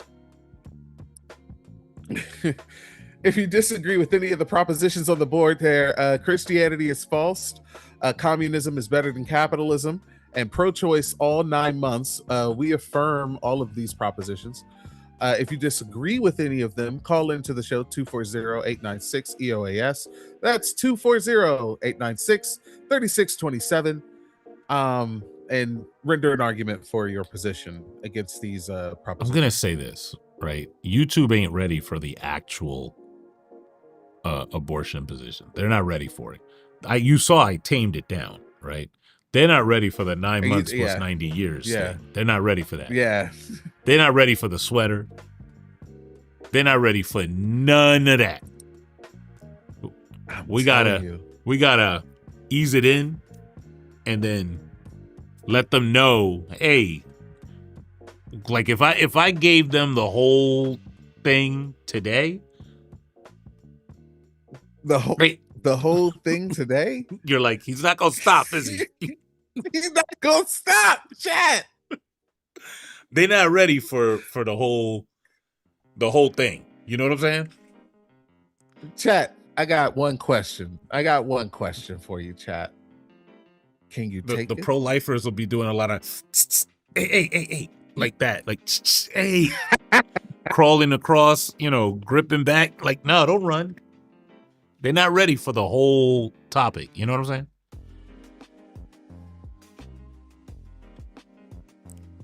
They're not ready. I just 1, 2, 3, go. That wasn't me. Crazy. That wasn't me. Crazy. McTime, what are you doing in this chat? You could take it all, Manders. You could take it all. Hey, listen, chat. If you could take it all, we'll give it to you. We'll give it to you. I'm just letting you know. McTime said, this is no fair. I can't talk back. Fuck it. Let's go all the way. I just see it as a longer, harder fight. What's the strategies and tactics? Breathe and relax. That's the first step. Oh my goodness. Apparently. Oh my goodness. No, the first step is building dual power structures, my love. Yeah. We got to build them dual power structures so we can combat the system, get people some food, get people some water, shelter, so that they don't have to rely on a job and having their surplus labor stolen. Surplus labor is the profit that your job steals that you make. And they pretend that you get it by giving you commissions sometimes. It's crazy work. It's a scam. Literally a scam. Don't look at the chat. Don't look at the chat. Don't look at the chat. What is it? Sean Hub, Jeff Hub, Chef Hub. Did he say? What is that? Chef Hub. Yo. Goodness. Chat. I was talking about something serious. It is slavery with extra steps. We were all talking about serious stuff. We were being super academic. I broke out the Dewey Decimal System and everything. I don't know, man. Capitalism is going bye-bye and new games will be played. Very optimistic for the future. W's in the chat for that. Oh, man. Listen, we don't have super chat yet, but if you want us to get super chats so that we read your shit, watch videos on the stream all the time. Watch videos, interact with the stream, share the stream out, and do all the things. Do all of the things that you're supposed to do on the tube. We're still learning YouTube. We're a little green, as some people would say. They would call us. We ain't been stretched out yet over here, is what I'm saying. you gotta bear with us. You gotta train it. You gotta. Is that what you're saying? Out loud for everybody to hear. That's exactly 10 what I'm saying, sentences. 10 actually. sentences, people. If they could get through, you know what? At some point, I want to put a contest up. Like, if you get 10 sentences through, we'll give you a $50 gift card to Applebee's. 10 sentences with nothing sus. Nothing sus. It's impossible challenge for conservatives, by the way. Like we here, like we play the no pause game and we have fun. And in regards to like being sus, like Sean got like a partial print maybe at the scene of the crime. The conservatives are driving full speed down the highway with the murder weapon in there, blood on the shirt. They like a picture of them doing the shit. Like, that's how sus they are. Like, they're like, oh my goodness. They'll say, I don't know how far I could say the shit I want to say on YouTube, so I'm not going to say what they said. But when I said that racism was just penis envy, somebody replied back to me with just a reference to gay stuff. Like, out of nowhere. That was it. It was just, do you do, and then they referred to.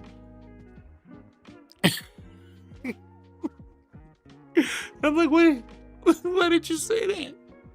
Why is that the thing you said? What made you say that, bro?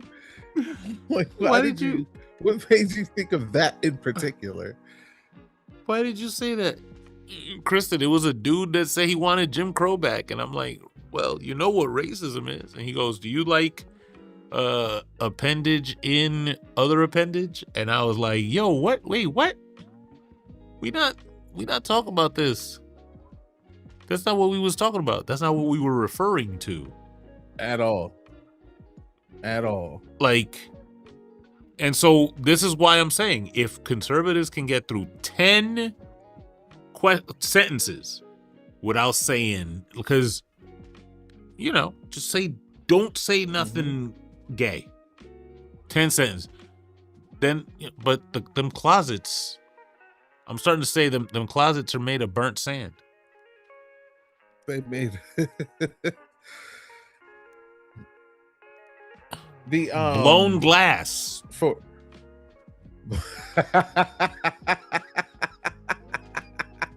he won't stop chat. Fucking, oh my god. Listen, we're looking for some opposition. If you disagree with anything on the board here, we affirm these propositions up here, all three.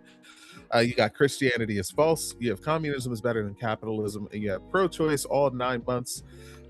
Get ready to render an argument when you call in at 240-896 EoaS. That's 240-896-3627. Call in to make an argument to against the propositions. We'll talk to either Jeff or I. Y'all are crazy in the chat, bro. They're not gonna like this next one. They're trying to steal Carrie Bradshaw house so they can fit more people in that closet with them. Like,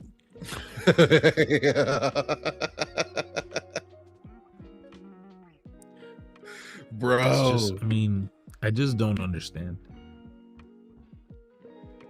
They won't dare touch this panel. We had someone earlier. Hopefully we get more people. We gotta be more consistent with not more consistent. Jeff's pretty consistent with it. We gotta be consistent with it. Keep it up, and we gotta, we'll build the call-ins. But look, I really want y'all on Blue Sky to post make a post with the hashtag EoaS. EoaS, just like you see on the screen here. I want to take that hashtag over. You are consistent. On top, you are consistent. Ari, WRE is we gonna get Ari on a call in on YouTube. That's gonna right. Happen. WRE, but that's gonna happen. For real. We're gonna be streaming this until 9. Hopefully we get a couple of more calls in. And if you're in the Discord, then you already know that I'm gonna be on Debate a Leftist after that, late night at 9:30 with Jovan, and we're gonna be looking for somebody to fulfill that challenge, that 10-sentence challenge. I saw, Manders. I saw. This is what I'm saying. They get the first taste, and then before you know it, none of us it's gonna be my dream. None of us gonna be on that godforsaken app no more. Everything is gonna be over here, and Twitch. You see how I can say Twitch, and I'm not gonna get no like flag or anything. You see that? W. Big W. Ari's gone live on YouTube twice. W. Jovan gave you the best definition of communism that you could understand. Can I tell you what it is and what it means to me? And you think why you think it's better. What did Jovan tell you? Let me ask you that. I think I know, but what did Jovan tell you? McTime, actually, why don't you just call in? Like, we don't have any you can call in. any ops right now. Just call the number.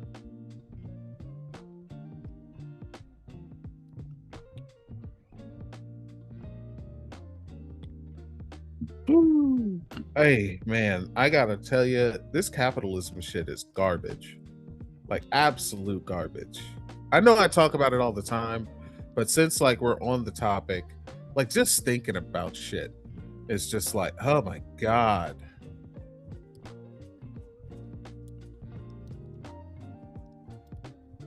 For the birds. No, actually, for the birds, for big bird generals. Because they be glazing capitalism. And they be broke as fuck. And I be like, how you glazing capitalism when you broke as fuck? That means that doesn't make any sense.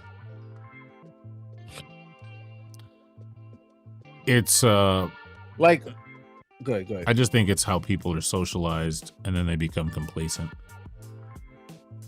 100%. Like the things that bring us joy specifically are very hard to pursue as career paths in capitalism, and that's insane to me. I'm sorry, that's not insane. I'm saying it insane like the slang term insane, not to be ableist, but it's just nuts. Like the idea that like you could be so in love with something and then it's very rare for you to be able to like do that for the rest of your life, and really what you'll be doing for the rest of your life is like answering calls for an insurance company. Wild, bro. That's just wild. Like literally a company that preys on people so that they can like take money to make more money and force people to not be covered for things that they're supposed to be covered for, just so the insurance company could make more money, and putting people in medical debt just so the company can make more money. And the employees who are making the calls aren't making the money. Like the big wigs up top are the ones making all the money. And that's what we live in. That's what people say is the better system. Go ahead, I'm sorry. I don't know if this is McTime, because it doesn't say that in the notes. McTime, you called in? I see it now. Let me bring them up. Hear me? Hello? Hello? Can you hear me? Is this McTime? Hello, can you hear me? Yeah, this me. Can you hear me? Yeah, I can hear you. Yeah, we hear you. All right. I sound cool and everything. We can talk like this. Yeah, you sound fine. Oh, but this, just to be clear, this is McTime? Yeah, this is McTime. All 45. Right. All right. I was just your partner. I don't know you guys' names. That's just my first time seeing this show. I just checking you guys out. I love seeing my black people going towards atheism. I think that's the main reason why we always like worldwide always in last place, because there's so many of us in religion. Too much. Hmm.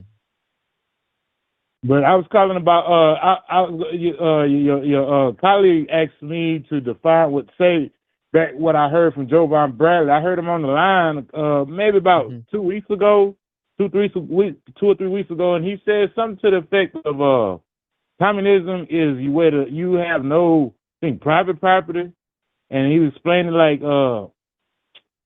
you can have your personal property where you have your house and stuff, but having private property where you rent houses and things like that is property of the community, and that's I'm not really keen on all the particulars, but that's the part that I understood and it made sense to where I can at least remember that much of it.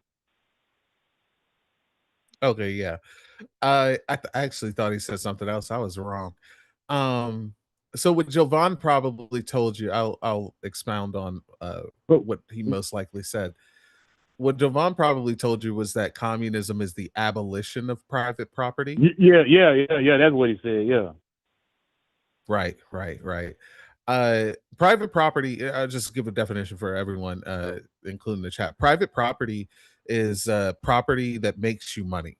That's what private property is. So anything that you can sell, just like you said, renting out a house or something, all of that doesn't exist in communism. Yeah, and you it can gets have a tax house to different live too. in. I'm Well, sorry. in communism, no, you're good. In communism, there wouldn't be any need for taxing when we got to full blown communism. If you're talking about communism as a stage of socialism, or socialism being like a communist endeavor, then yeah, sure. But basically, the abolition of private property, which means the abolition of property that makes you money, is a big part of communism, but the keeping of personal property. So I would say, yeah, that's what it is. Communism is a multitude of things.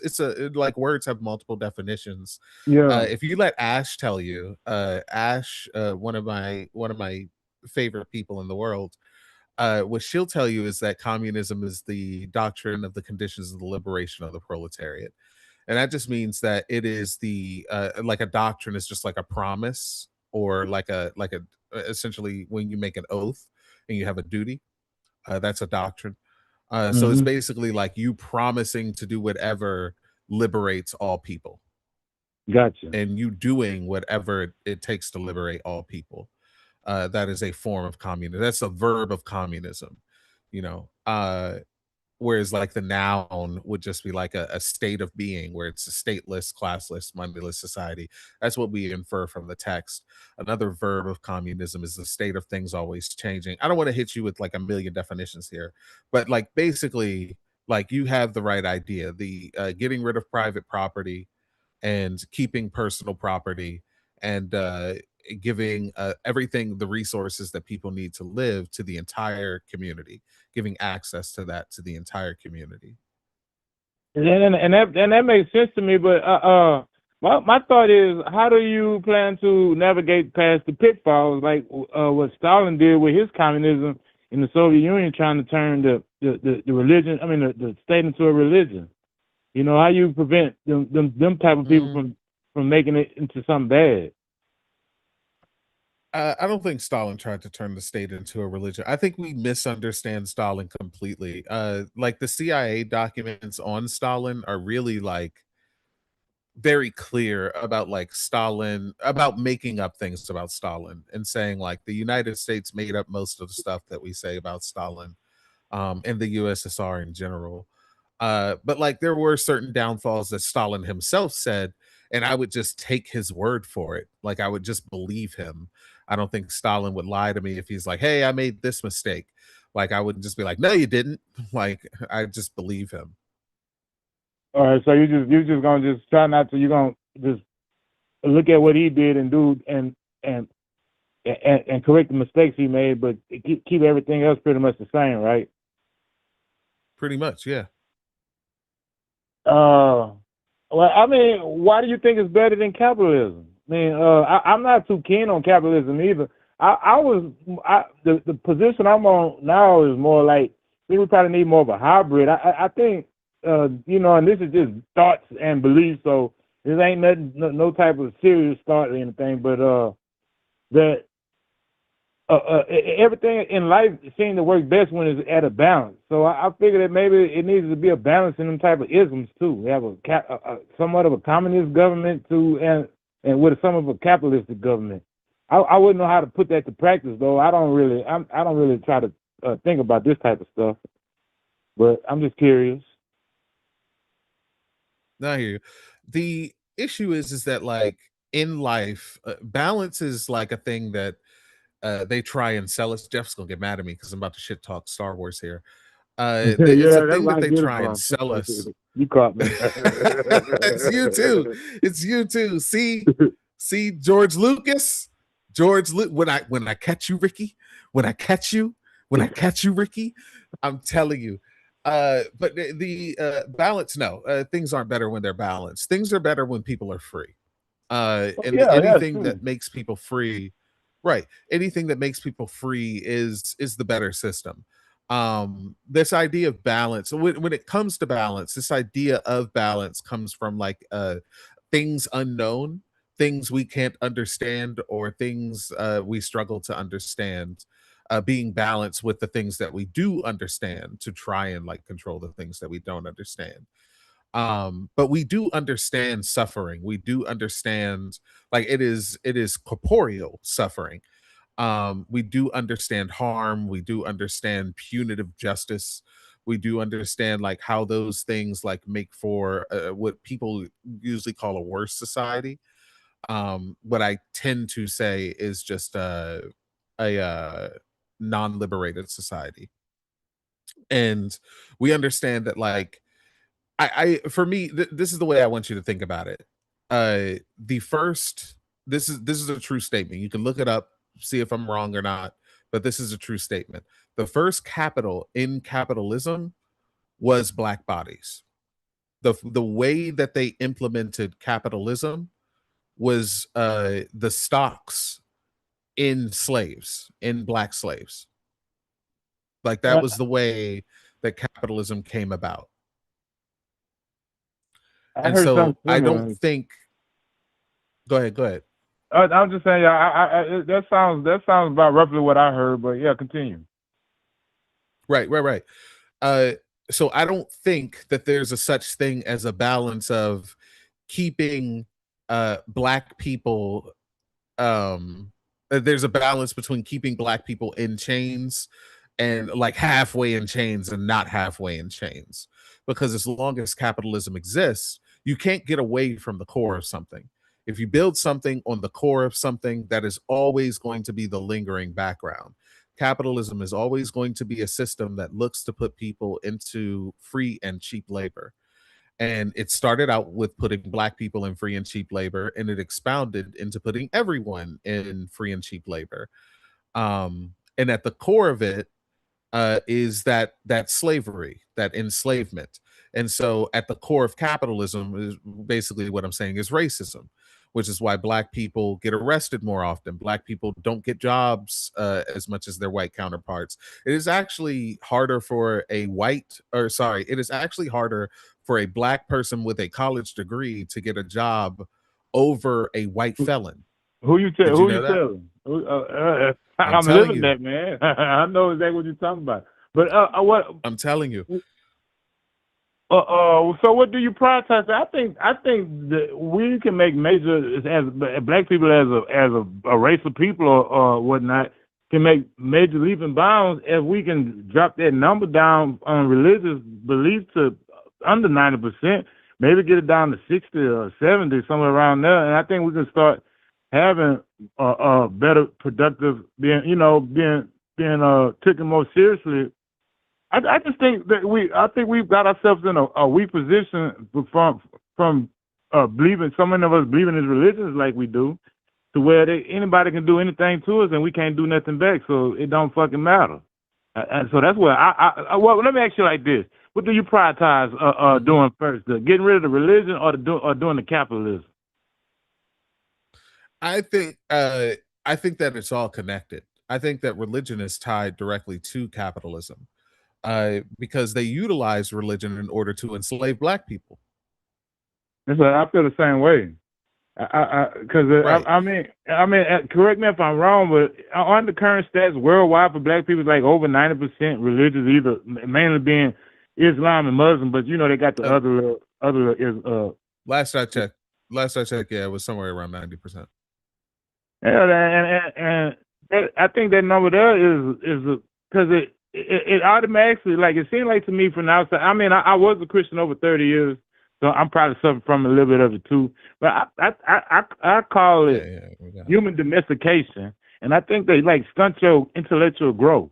That's why if you watch them atheist shows, them religious people call in, they don't seem right. Like they just like they a couple of a plank short of a full load. You know what I'm saying? And I just think that's from the religion. I mean, I know it don't do it to all of them, but for the most part, it at least take a couple of notches off your belt. Look, I'm sorry. Go ahead. Yeah, this is an argument. Yeah, no, you're good. This is an argument that our friend Bash likes to make. Bash is Pinkbeard over on TikTok. If you've ever seen him, he likes to. One of his topics. Yeah. One of his topics is that God is a stop thought, and or a thought stop. I'm sorry, God is a thought stop. In the idea of God being a thought stopper, basically, instead of questioning how the world works or how things work or where things come from or wherever else, you could just be like, oh, it's God, and that stops your thought process. Yeah, and it stops you from. Go ahead. Well, I was gonna just say, and then when you think about it, all the man hours and manpower and people power we lose just to this fruitless endeavor. I mean, it's navel gazing. We lose a lot of man hours, a lot of manpower. Just imagine if all of us can't. Well, we have to come together, but at least all of us working towards something or something like that. Maybe like if we was able to get our own nuclear bomb. They would have to really respect us. Then they wouldn't be like the Chinese waterhead baby. You seen them Chinese waterhead babies? I was like, what the fuck? Why is the Chinese making waterhead babies black water? Let me say it right. Chinese black waterhead babies. Look them up. It's a little dogs that they make, and it's like they beat them up and stuff and throw them on the wall and all kind of shit. Big old pink lips. Why they do this? I don't know. What do black people do to the Chinese? I got to look that up. I know that they do that in Brazil, but I don't know if they do that necessarily in China. But the point here, what we're saying is that religion created. I don't think it's separated, because your original question was, what do I prioritize, capitalism or religion? I don't think that they can be separated. I don't think I can focus on one and not the other. I think that we have to get rid of them in tandem. I mean, I talk more about capitalism than I do about religion. But that's more so because, like, I got my brother over here who talks about religion and the issues with religion. I actually think that your view and Jeff's view on religion are pretty much the same. Religion is the cause of all this shit, which I can't necessarily be in disagreement with that. I don't disagree at all, because like I said before, Christianity in particular is what enslaved. I'm a descendant of American slaves. And Christianity is what enslaved my people. Yeah, but it keeps us enslaved because like so many different ways they especially black children, because they'll tell a black child that only God can judge you, and then he go get 100 years but still in the candy bar. But you know what I'm saying?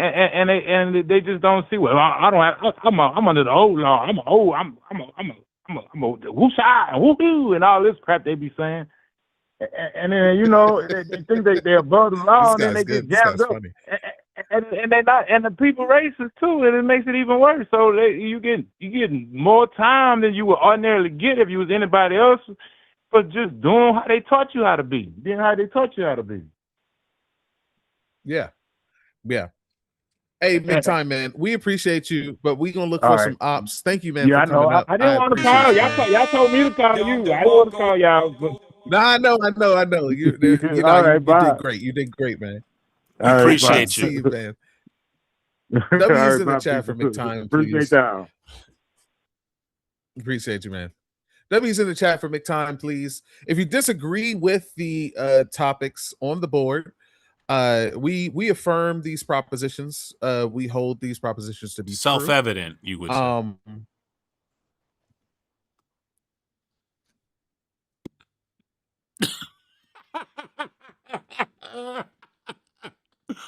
Wait, I was just what happened? I was just doing the, I was the hype man. I was trying to, I can't stand him, bro. I I cannot was. Would you stand rather? Take that.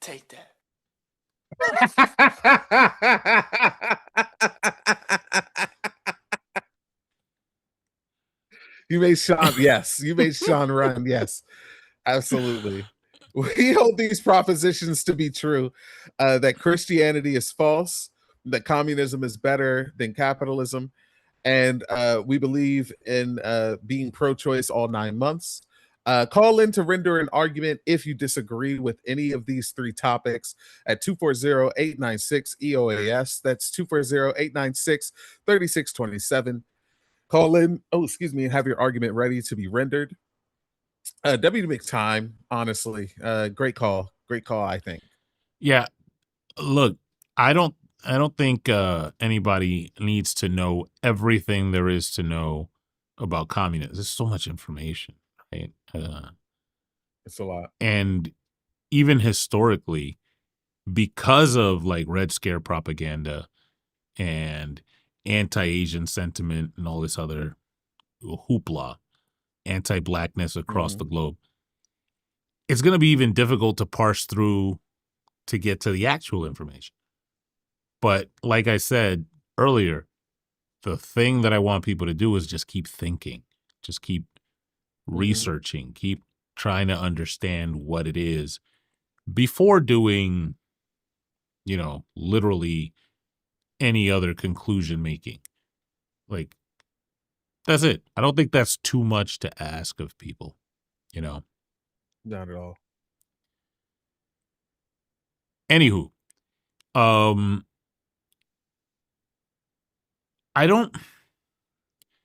trying to think, like, I get what you mean when you say that, and I tend to agree that the way it's set up right now, religion and capitalism are kind of like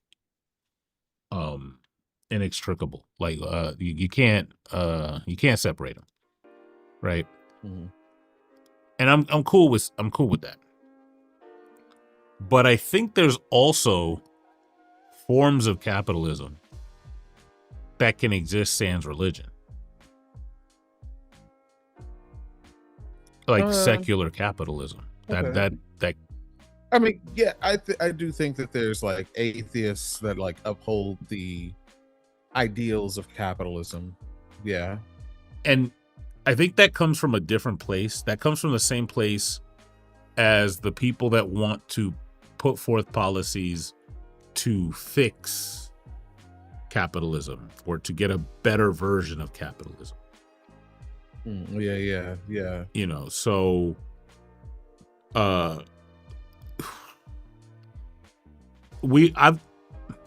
was about to say I've changed my mind on this, but I really haven't. Like I used to tell you all the time, baby socialists get the wall too. But even if whether they do or don't, sock dems. What do you think of that? I don't like sock dems. I've never liked sock dems. I've never liked dim socks. I know they're different. Difference chat between sock dems and dim socks. Sock dems want to regulate capitalism so that we have strong social safety nets. And people have like a social safety net to fall back on, but companies still get to like profit and whatever else. They're just heavily regulated by the government. They're just an extreme form of neoliberalism that just wants like the quote unquote invisible hand, if you know what that is, to guide capitalism to be more quote unquote ethical. It's literally that's it. Dim socks want to actually get to socialism, so a lot of people do call them leftists. I don't. But the difference between them is that sock dems want to regulate capitalism. Dim socks want to regulate their way out of capitalism. They want socialism. They just want to do it quote unquote the right way. And it's just like it's just the white way. That's it.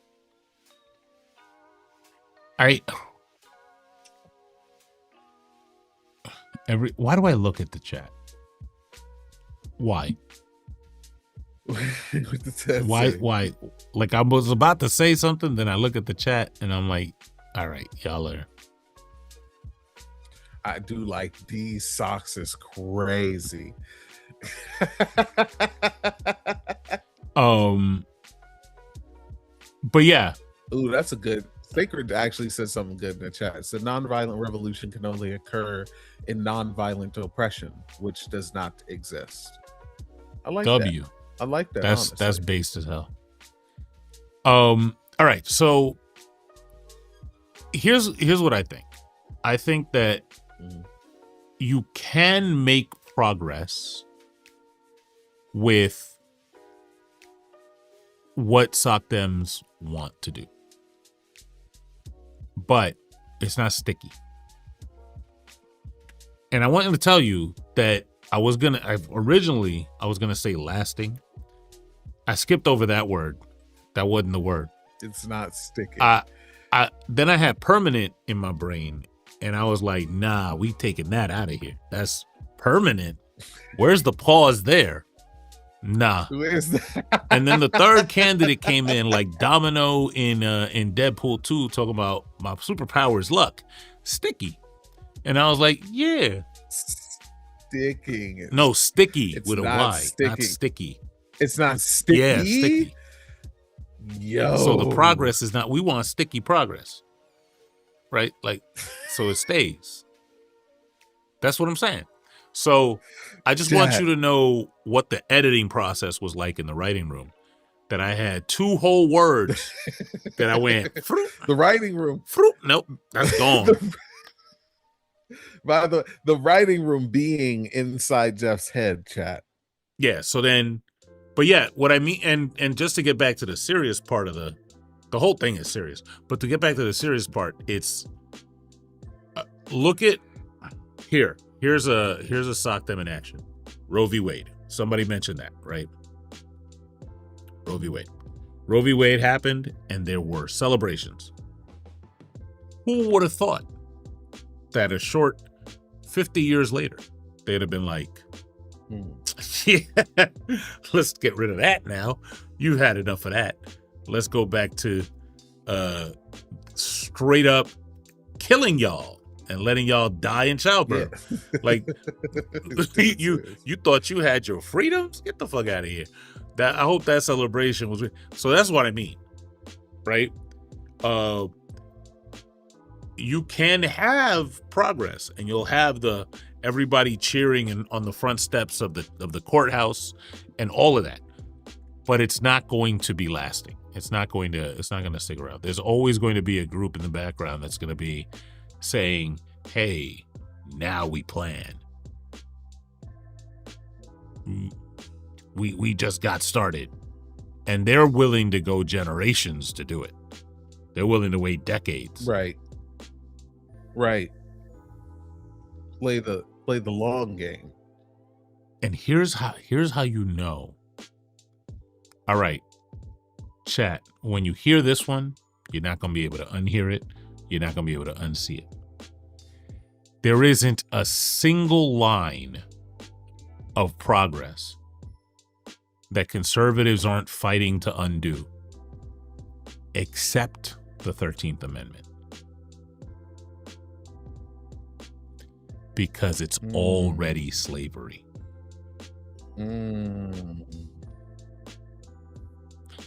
Voting rights, they're like, I don't want that. And they fight to undo that. Undo it. Gay marriage, no, I don't want that. Undo it. The 13th Amendment, they're like, what we want to undo that for? We already have, that's the thing we wanted. That's very true. That's very true. We're just being absurd for attention. I mean, here's what you could do. Whoever you are, Bon Jovi, call the number. Show me the absurdity. If I'm just directly being absurd, it should be. What are we being It absurd should be about? easy to display some contradiction. Yeah, sure. Like, call the number. I don't even know what you're talking about us being absurd about. Yeah. Oh, so you're scared. Okay. But yeah, just saying, oh, you're being absurd. I don't know. Are you saying that I'm being absurd in my no pause? Yo, so stuff? Bob in row 6 bought a ticket to the show. Sat in row 6, is sitting there with his popcorn, and we're like, yo, just come up on stage and have the conversation. You're not worth it. You already went all the way to the show. You watch it. You in the audience, You bro. went all the way here. Like, I don't know what you mean. You're not worth it. All we're asking you is why we're being absurd. What about any of this that we're saying, doing, have the proposition on the board is absurd? And just call and let us know. And if it's absurd, you should be able to back Let me tell you what It's is super absurd. easy. Like, I haven't even created the vertical format for this yet, right? So the person who said I'm not worth it did not swipe in. That didn't happen. Because this is not a vertical shit. video. That person saw shit. the thumbnail, clicked on Ex Nihilo's little meditation pose, saw the video, saw what was going on. And mind you, in most cases, when you get to the thing, you see the video behind it. So they might have already seen the faces. Stayed around for a while, saw us talking, and then said, I'm a chat to give you engagement. They might have hit like on the video for all I know. And then said you're not worth it. Then said you're not worth it. That's crazy. Technically, to who Nightmare. No, this isn't day one.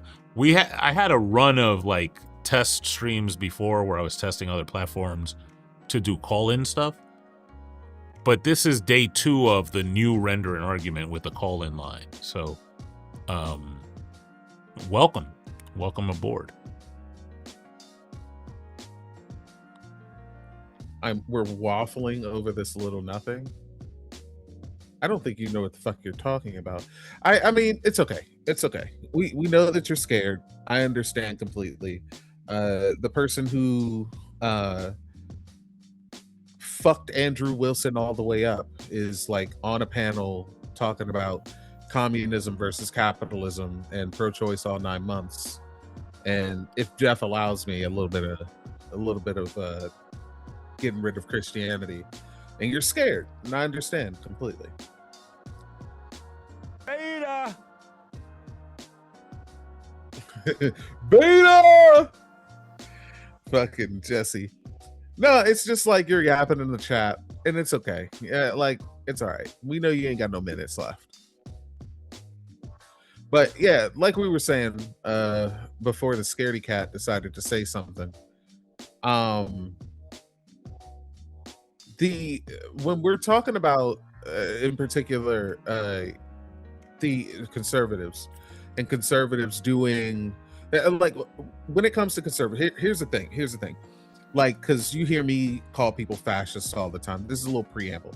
You hear me call people fascists all the time and whatever, and like I obviously say that the libs are the same as the conservatives. They do the same things, they fight for the same things, they just do it in a very nice way. The reason why like you hear us call people fascists and upholding fascism is because like the United States as a whole, as a system, if you will, is a palingenetic ultranational system. The United States is constantly fighting to get back into slavery. The United States is constantly fighting to go back to where they believed, the in group, which was white men, were the greatest in group. This is why, like, you have Make America Great Again. This is why you have movements where it's a crime bill in the 90s to arrest black people and highly ignore the same crimes that are happening in white neighborhoods. This is why you have it called the crack epidemic, But then later on, 20 years down the road, it's called an it wasn't called it was called a crack epidemic. It's called a opioid crisis. Instead of, because it was a health crisis, because white people were exhibiting the same symptoms that black people were exhibiting. They just weren't, those symptoms just weren't meant for white people. And so when you hear us talk about like people moving us backwards and talking about sock dems and shitting on sock dems and whoever else, these are people who want to regulate a system that is built within racism, regulate a system that is built within obviously classism, homophobia, sexism, just all of these oppressions that allow for other non-marginalized people to feed marginalized people into free and cheap labor. And so like when you say, hey, like for us, you're gonna have to forgive us if we're like, fuck you, because you're literally saying, hey man, you want to be liberated. I froze a little bit, sorry about that.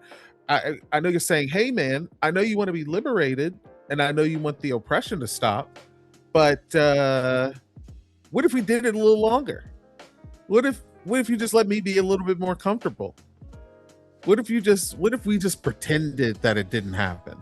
What if it's mind over matter? What if you're going to be free in the next life?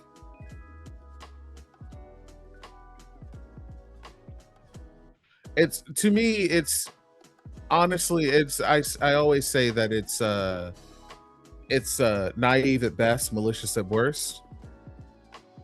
In this particular case, I actually think the malice is a better option because I know who I'm aiming for. I think the benevolence or the perceived benevolence, saying like, you know, I'm a benevolent slave owner. I think that's actually worse because you're enslaving me and you don't even know it. And when I go out for liberation, you're impeding my liberation without even knowing it. Get the fuck out of the way. And then I look unreasonable for pulling out the 7.62 by 39 and aiming it at you niggas. Like I look ridiculous. I'm the one who looks crazy. I'm over here being enslaved. You're over there enslaving me, but people are like, but you didn't know. But he didn't know. They didn't know. There's no way he could have known. I don't know. It's crazy. Crazy work to me.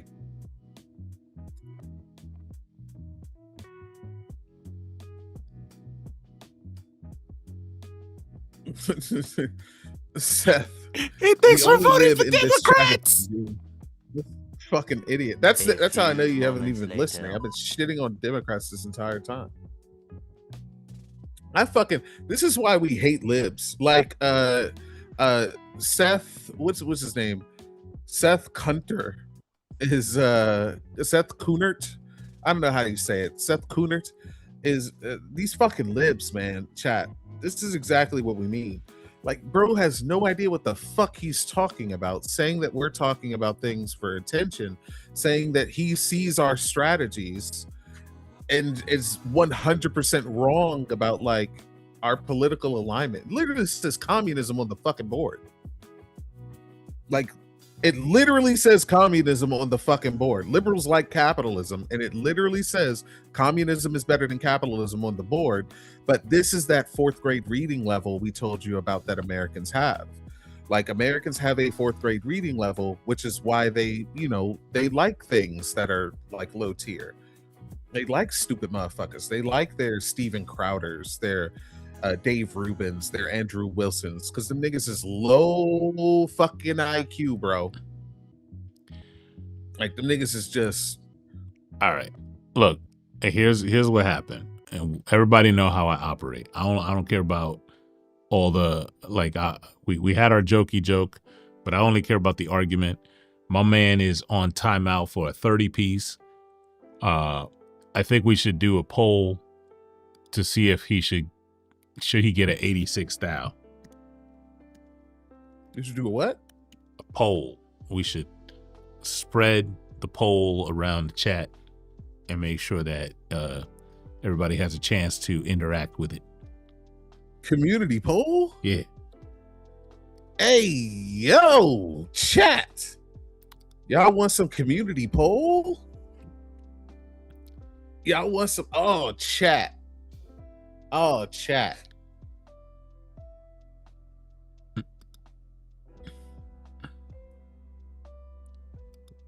should the cow get an 86 thou? I honestly don't think so.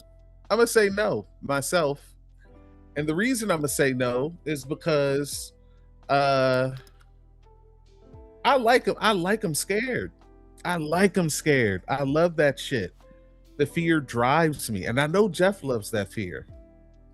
I know Jeff loves that fear. The fear drives me. When someone comes through, tells us we don't know what we're talking about, and then tells us that we're voting for Democrats when we've been shitting on sock Dems this whole fucking time and talking about the issues of people who like, I literally said Democrats also want to move backwards. They just want to do it and say it in a nice enough way so that people don't think that it's happening. Wait, I want to change my vote.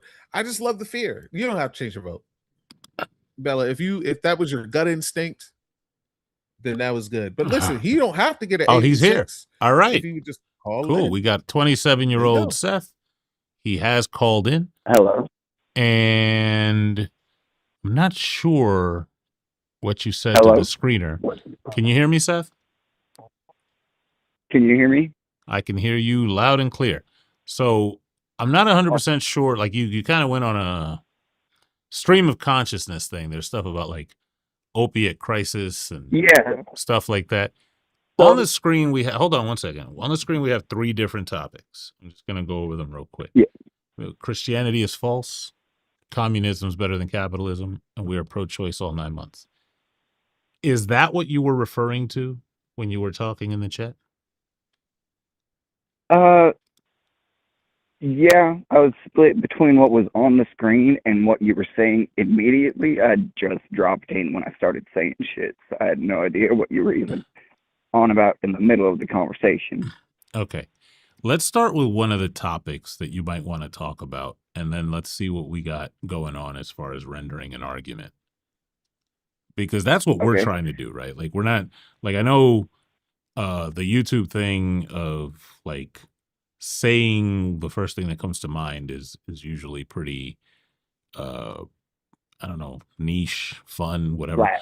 But we're just looking for arguments here, right? Like, that's the name of the show. The reason that you clicked was to render an argument. So which topic is your favorite here? Yeah, so the eye catcher is communism is better than capitalism. Like, that's a pretty big claim. So not only are you the one with the burden of proof on that, but what do you think burden of proof means? That means that when you make a positive claim, you are the one who are supposed to supply evidence to prove the claim. When I make a positive claim, where? That communism is better or greater than capitalism. That wasn't my question. When I make a positive claim, where exactly? What do you mean make it a positive claim where? Do you think if I was standing in the middle of the street and I said communism is greater than capitalism, I have a burden of proof? Yes, that's how burden of proof works. You're mistaken. You're absolutely mistaken. Can we let him say the thing though? Well, I'm just the thing he's gonna say is I don't know. So you're gonna have to prove that. Let me tell you why you're mistaken. This is just like debate bro. This is just debate bro misunderstanding of how claims work, right? You didn't call. That's motive signaling. That's what? You're emotive signaling. You're not looking shit up. You're not proving it. You're just trying to talk shit about it. I don't know why you're interrupting me to say nothing. That's what I'm saying. Do you have Yeah. proof or not? Look, Correct. You're saying nothing. Yes, we do have Like, proof. so, But look, well, hold on. go ahead. Finish what you were saying. You're calling into a show, right? That's what you're doing. Argue. And so the title of the show is Render an Argument. Now, we can give you arguments in favor of communism. But I just want you to know that I think typically, you're lying about I that don't know why you're, again, interrupting me to say Just nothing. let him finish. Are man. you because you're not saying anything. Wait, what did I say? You said that you don't know what burden of proof is. That's not what I said. I had not even at all moved what he off the said. burden of proof point. Look, man. So if- real quick, no, what because we're gonna have I to need to do establish some good faithness here. Can you summarize what I've said so far? Obviously not good faith. It's been 4 minutes on burden of proof. Can you summarize what I've said so far? We're not. My guy, Look, all if you you're not said gonna is Can you you don't have look? to Can you prove summarize? that I didn't say. communism is greater I than didn't say. capitalism. Listen, You say, Seth, Seth? Yeah, stop you over said- talking, please. all right, Seth. You're about to get. you're trying to disagree I on don't- burden of proof. I do That's not like. how it works. I don't like muting people. You are continuing to overtalk. If you can summarize what I've said so far, do that. If you cannot summarize what I've said so far, just tell me you can't and I'll repeat it. But this time you're going to want to listen. Did he hang up? He ran. No. Jesus. Look, man, all you had to do He's literally all over the place. was listen to what Jeff had to say. The funny thing is that like we kind of browbeat him into calling, right? But if everything is obviously absurd, We told him to call to tell us where we're being absurd. yeah, But like next time, just let me do the burden of proof thing. yeah, we could get there. They're The not gonna, thing that I like, they're the not thing that I gonna- didn't want was for him to just continue, then get the argument, and then act like he didn't get the argument. Which is what was going to happen. No, 100%. That was 100%. what was going to happen. But I want that to Mhm. happen. I want that to happen. Real quick in the chat, Sweden is not socialist. Stop saying that shit. Yeah, Sweden is capitalist as fuck. Sweden. There's nothing socialist about Sweden. So I've said this before. I think I was on YouTube the last time I said it. But there's a big difference between socialist and having social welfare programs. There's the difference between being a socialist and a sock dem. And having social safety nets. There's a difference between those two things. Like, yeah, and socialism is the same thing as communism. So stop separating those two things. I don't know why. Just read Marx. Look, man. Whatever, Seth or whatever. Call back in. I'll handle you if you call back in. So Ari wants me to explain to the chat about burdens and what just happened. All right. So some people think that if you make an utterance into anywhere, that comes with a burden of proof. It does not. Burden of proof comes from people when you make a claim and you want to convince somebody of a claim. Then you have a burden of proof. So like, for example, if any of you sit in your living room and you want to, the example I always use is the same one. You want to believe that the clouds are made of cotton candy. Go for it. That's cool. The burden of proof comes when you come up to me and you want me to believe that the clouds are made of cotton candy. Then I'm going to give you a burden of proof. I'm going to say, here's my standard. And not all burdens are the same. There are some people who don't believe in inferentialism, so they wouldn't even take like an argument to meet a burden of proof. There's like, it depends on who you're talking to. But some people have this debate culture, right? that they think that they're just going to go in and like we're playing like we have a standard rules of chess type thing, right? And Manders, in some cases, I do want to convince people. My personal goal is not to convince people of any of this, right? Like this stuff here. My personal goal is to convince people that they should think better. That's what I want people to do. Look, there's a secret I'm going to tell y'all. And once I tell you, you're going to see me do it every single time you see me here. You're going to see me do it every single time you see me on TikTok. If somebody comes up to me and starts doing an argument, I just want to know, where did they get their information and how did they substantiate their claim? That's it. If somebody wants me to perform an argument for them, I'm going to perform the argument the way that I expect people to perform it when they hit me with it. And Sean will tell you, Sean's been there at the onset of some of my shit, and I'm like, I'm like putting puzzle pieces together and then critiquing my shit and going backwards, and then I'll talk to like 10 different people, because that's what it means to render an argument.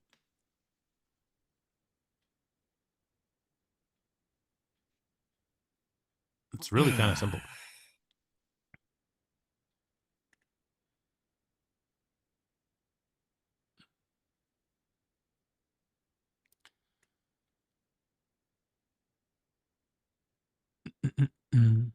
If you are in the chat and you disagree with anything on the board, send in a call at 240-896-EoaS. That's 240-896-3627. We're not answering the chat. We'll make fun of you in the chat, but we're not answering you in the chat. Point and laugh. Literally.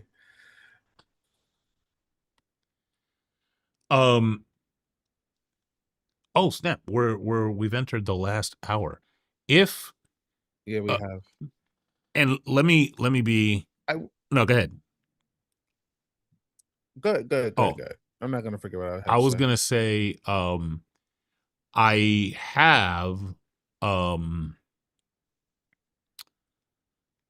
what big time.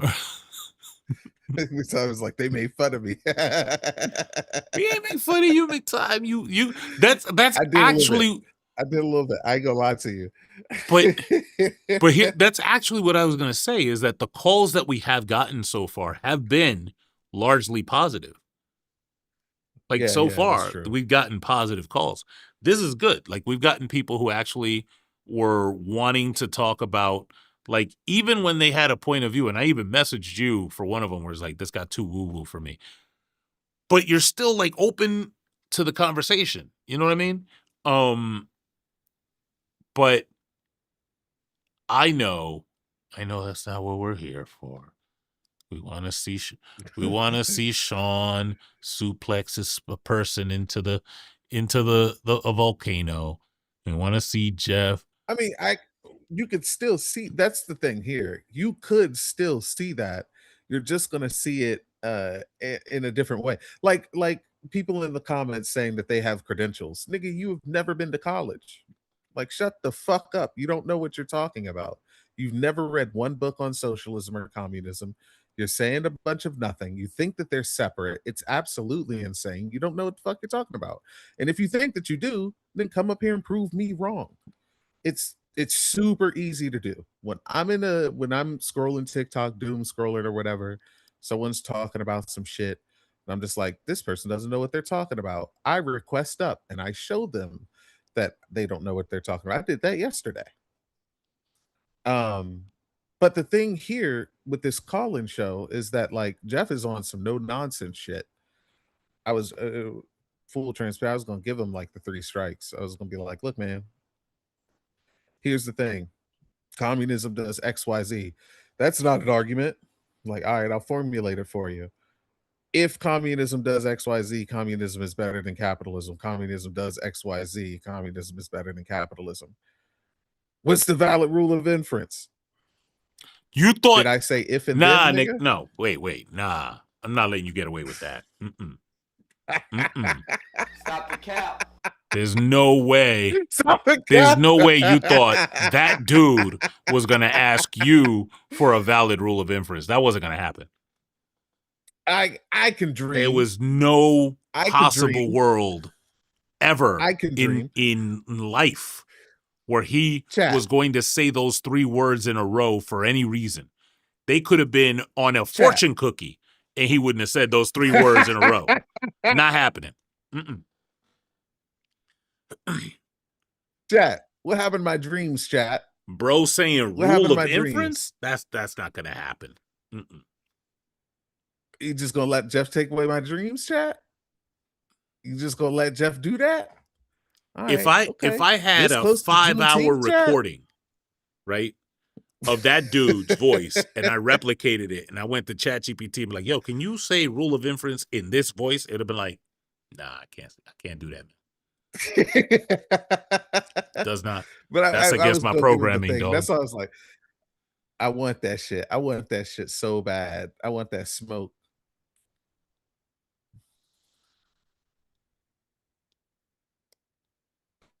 But yeah, no. Oh shit! I froze a little bit. There we go. If I walk the, yo, you know what? Matter of fact, don't call up, cause No, call up. I need him to call up. I'm telling you, this is listen, like people. Yo, listen. he really don't know who he talking to. This is like people that He have has no no clue. problem eating meat, but they would never go to a slaughterhouse and take part in the process of making that meat a reality. Does he know that I've told vegans that I would hit a cow in the face with a sledgehammer for no other reason than to get a For fun. hamburger?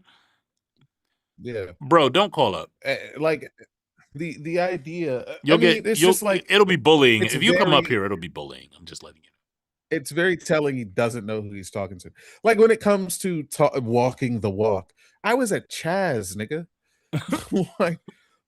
like I flew to Seattle to do Chaz protest. I went to Philly to push Yahtzees out of Philly. I went to Boston to push Yahtzees out of Boston. You know that, hey chat, y'all know that I think chat What? probably already knows this. Y'all know that picture of He's so reading comprehension, bro, and you have credentials? Stop it. Cut it out. Ain't no way. But like when it comes to, y'all know that picture of the gazebo, chat? It's a gazebo with a bunch of white supremacists in it, and then they zoom out of the video and there's all these protesters around. My crew organized that shit. The niggas I know that I roll with organized that shit that was surrounding the gazebo. Like we've been out in the streets, man. We've been out in the streets. I've unionized workplaces. This is not something that's new to me. I'm just saying, if we throwing out credentials, mine are better than yours. Look, from this point forward, Reading like comprehension. all of this, people just need to know.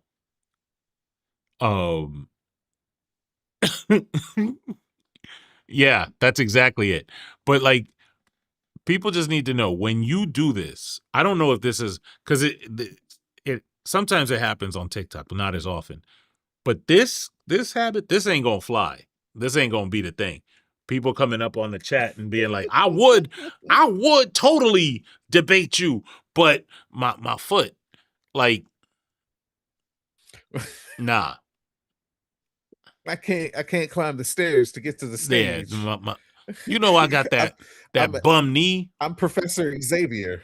Nah. Like, bro. Like, you got to the place where we do point and laugh. We don't care about none of that. Like, no, Chelsea. We're not talking about pro-choice, Brody. Behaving. We're not behaving, Chelsea. I ain't gonna hold you. I'm in here acting a fucking fool.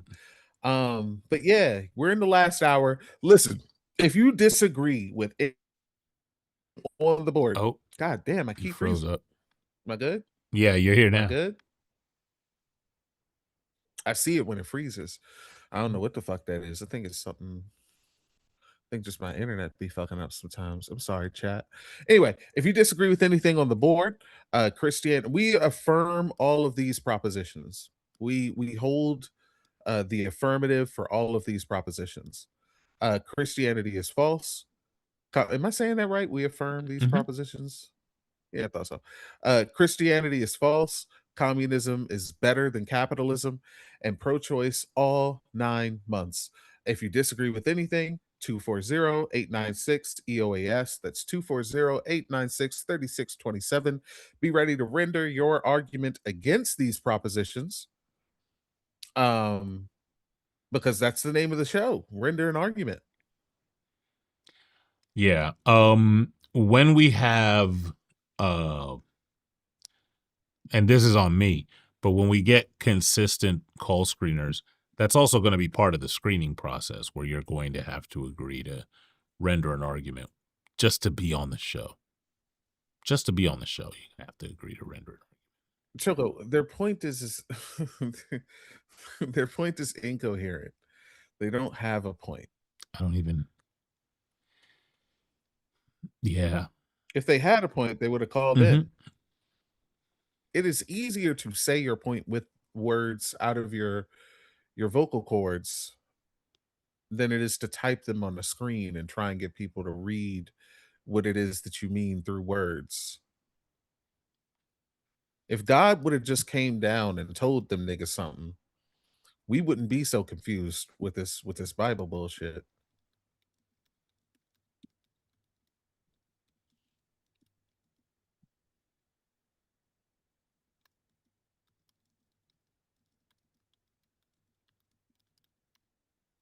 Do you hear my typing?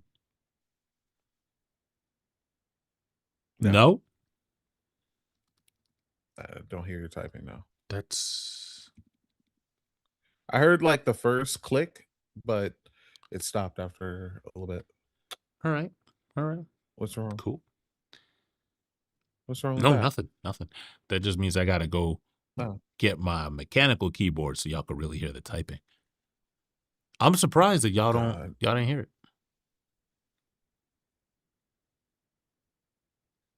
Did you say use your words? That game got me kicked off of Twitch for a week. It's the only ban on Twitch I've ever had. I think that's the game that got Solid like his whole joint torch. You think so? Yeah, because I remember when he was playing the game. Well, his account's still up. His account's still there. So then, but I remember him saying that he got like, Is he sure he just didn't get banned for a week and he just never tried to log back in? Because he's still under my suggested. Oh, by the way, if you are watching from Blue Sky, thank you for clicking on my profile photo and coming to the live. I really do appreciate it. If you are or have a Blue Sky, skeet out something, make a post and skeet it out with the hashtag EoaS, especially if you're talking about the live stream. If you're making fun of a guest, making some fun of someone in the chat, whatever, hashtag EoaS. I want to take over that hashtag. There's not a lot of hashtags in there. So please, if you have a Blue Sky, hashtag EoaS. yeah, his it would his Twitch is up. Things. I mean, is there? So that's what I'm saying. But I just think he can't log in. I think there's something up with his like login, and so he thinks that he can't get in. I think you might be right. I think maybe he got a week ban because when I got a week ban, you couldn't even find my Twitch. But the only reason why I knew I had a week ban is because I checked like my junk mail. They sent an email, and I had to check like my junk mail.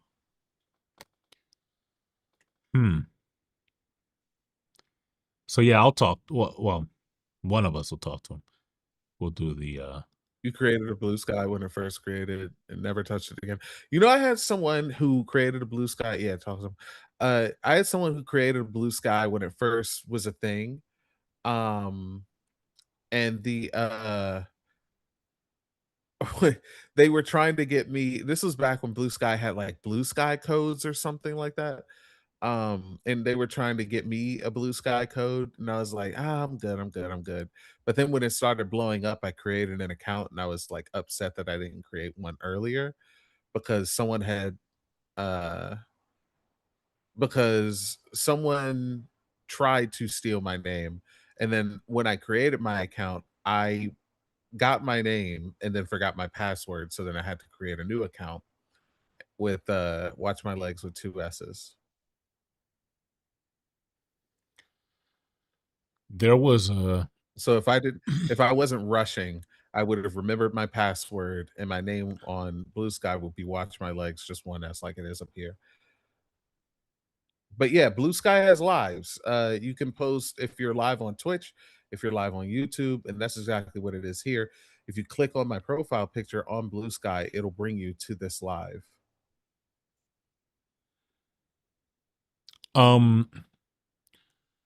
There was a time a few years back where I had lost the end of a species domain name, and I had to wait Oh, a yeah. full 2 years for the troll that like it's one of the domain name hoarders that grabs a bunch of them. I had to wait 2 years for that to go away.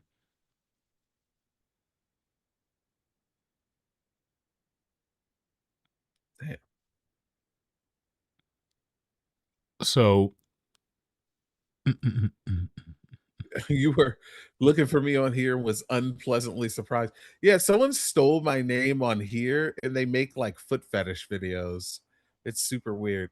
But my name on YouTube is Watch My Legs 1312. So look me up, Watch My Legs 1312. You making that face? I'm dead serious.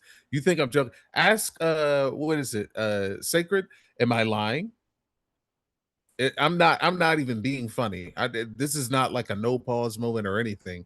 I'm being dead ass. Like I'm being so dead ass.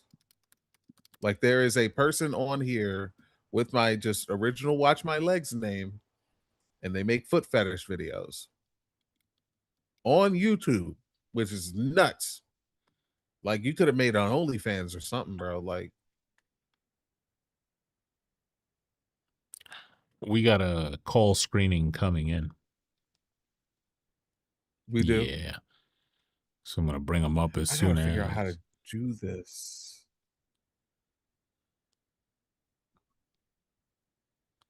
All right. So we've got Harrison. This might be you because this is Harrison's 18, and you know where I'm at with that. So Harrison wants to talk about Christianity being false and pro-choice. So Harrison, can you hear me? Yes, sir. Awesome. And so I got that correct. You are 18 and you want to talk about Christianity and abortion? Yeah, yes, sir. We could do either or. I'm good with whatever the other host would like to, or whatever the other guest would like to go with. All right. But for specifically Christianity, sorry, I don't mean to interrupt you, but I mean, I'm more mean like theism, like the debate against the debate about theism versus atheism. Maybe not specifically the Christian doctrine. I don't think I'm like sufficiently like prepared to debate the Christian doctrine, but just like theism in general, like a God. Okay. Depends on you, Sean. I'll give you right of first refusal.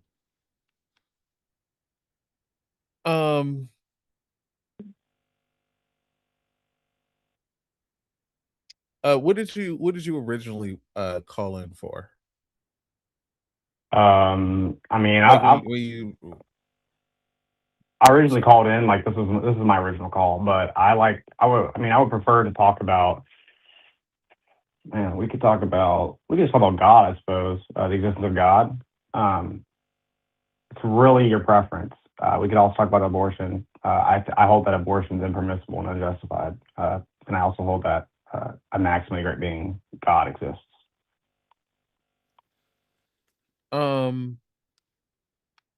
I don't want to steal your topic, so I'm gonna do abortion. Okay, we can do abortion. Yeah, that's cool. Yeah. We could circle back to it if you want, and I'll handle this ontological stuff. Okay. Okay.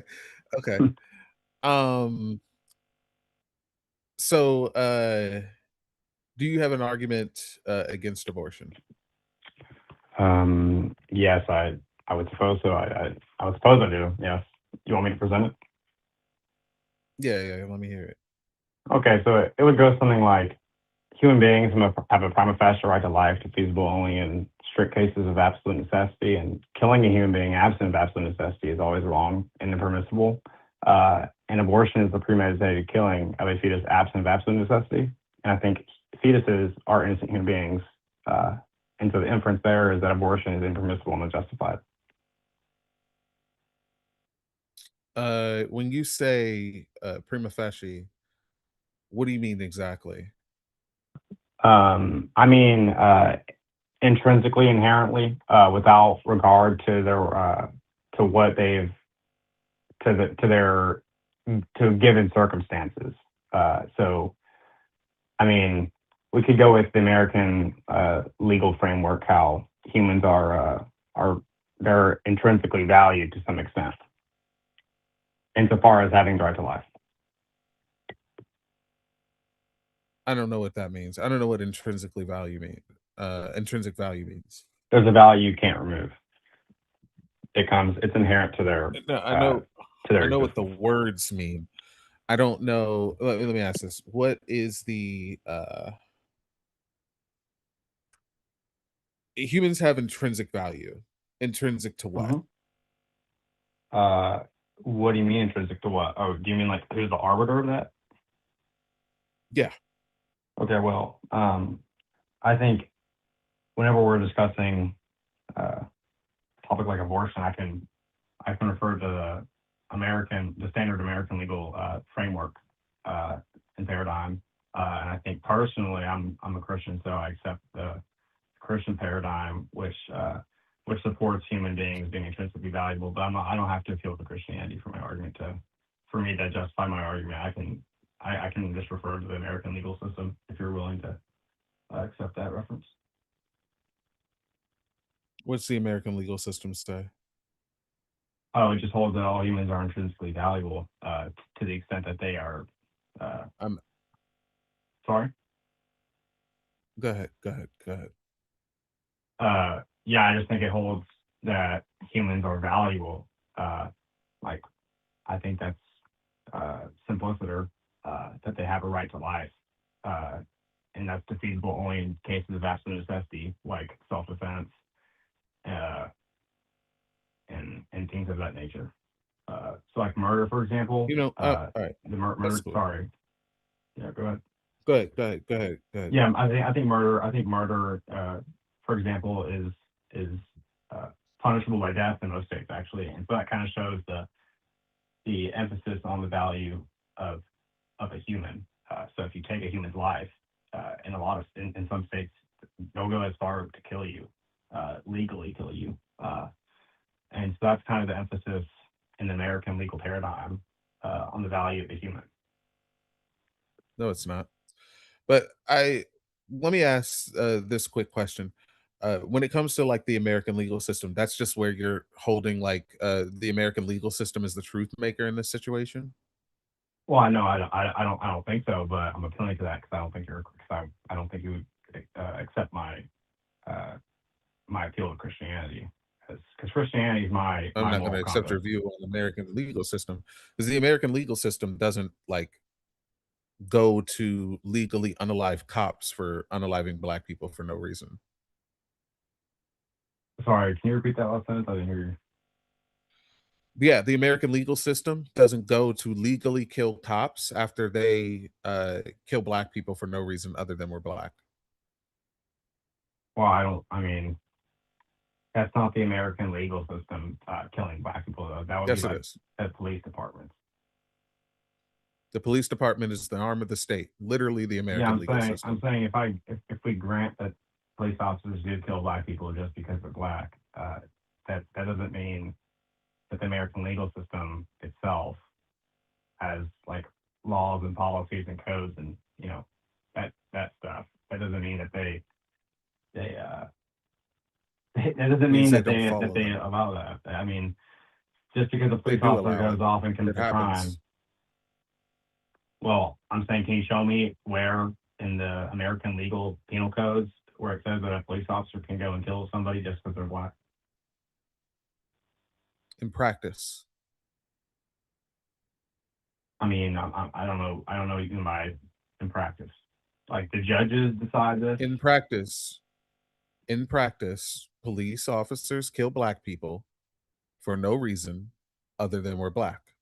The Right. American legal system allows for this to happen by exonerating those cops and acquitting those cops for killing black people for no reason other than we're black. So the American legal system does not hold to that. What you said was the claim that you made was that if you murder someone for like no reason, then the American legal system will go after you and legally kill you. Essentially, what you talking about was the death penalty. I'm showing you that that's demonstrably not true.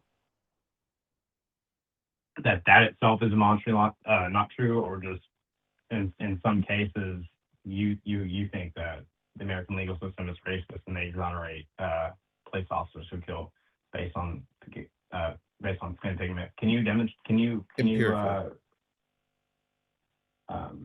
empirically? What do you mean by that? Empirically, the American legal system does not go after cops for murdering black people.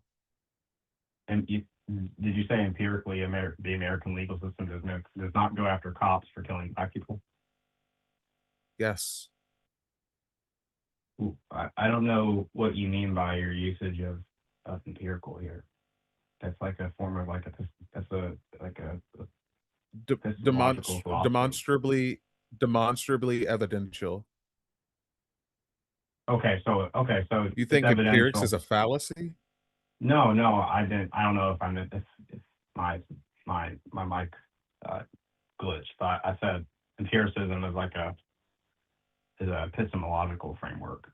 And so I was kind of confused what you meant by empiricism. But I mean, if you're saying like by evidentially, the American legal system, as in judges, have exonerated police officers who have killed black people based on the color of their skin, then I mean, that's one thing. But I'm just referring to like the legal codes and things like that.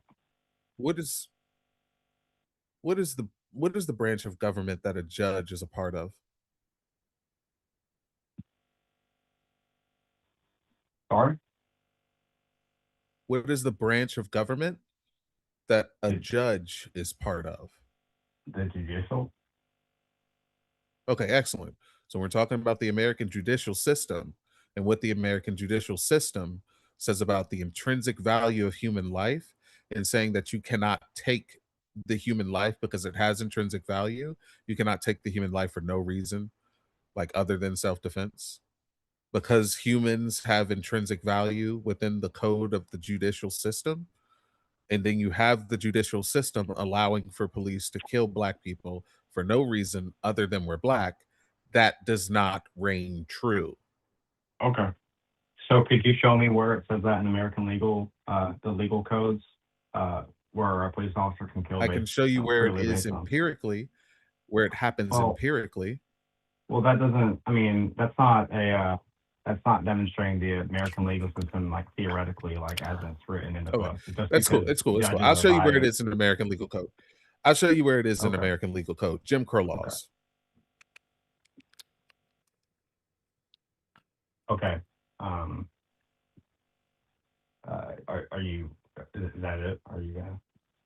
Is that Jim Crow laws? That should be. That is what they are. The series of legal codes that allowed for white people to lynch black people for being in the wrong towns. Yeah, like they were called Jim Crow laws. I'm familiar with Jim Crow laws and racial segregation. Okay, yes. I mean, that is demonstrably showing that you can kill a black person for no reason other than they're black. the meaning that the American judicial system has not always and does not always hold intrinsic value to human life, unless you're saying black people aren't human.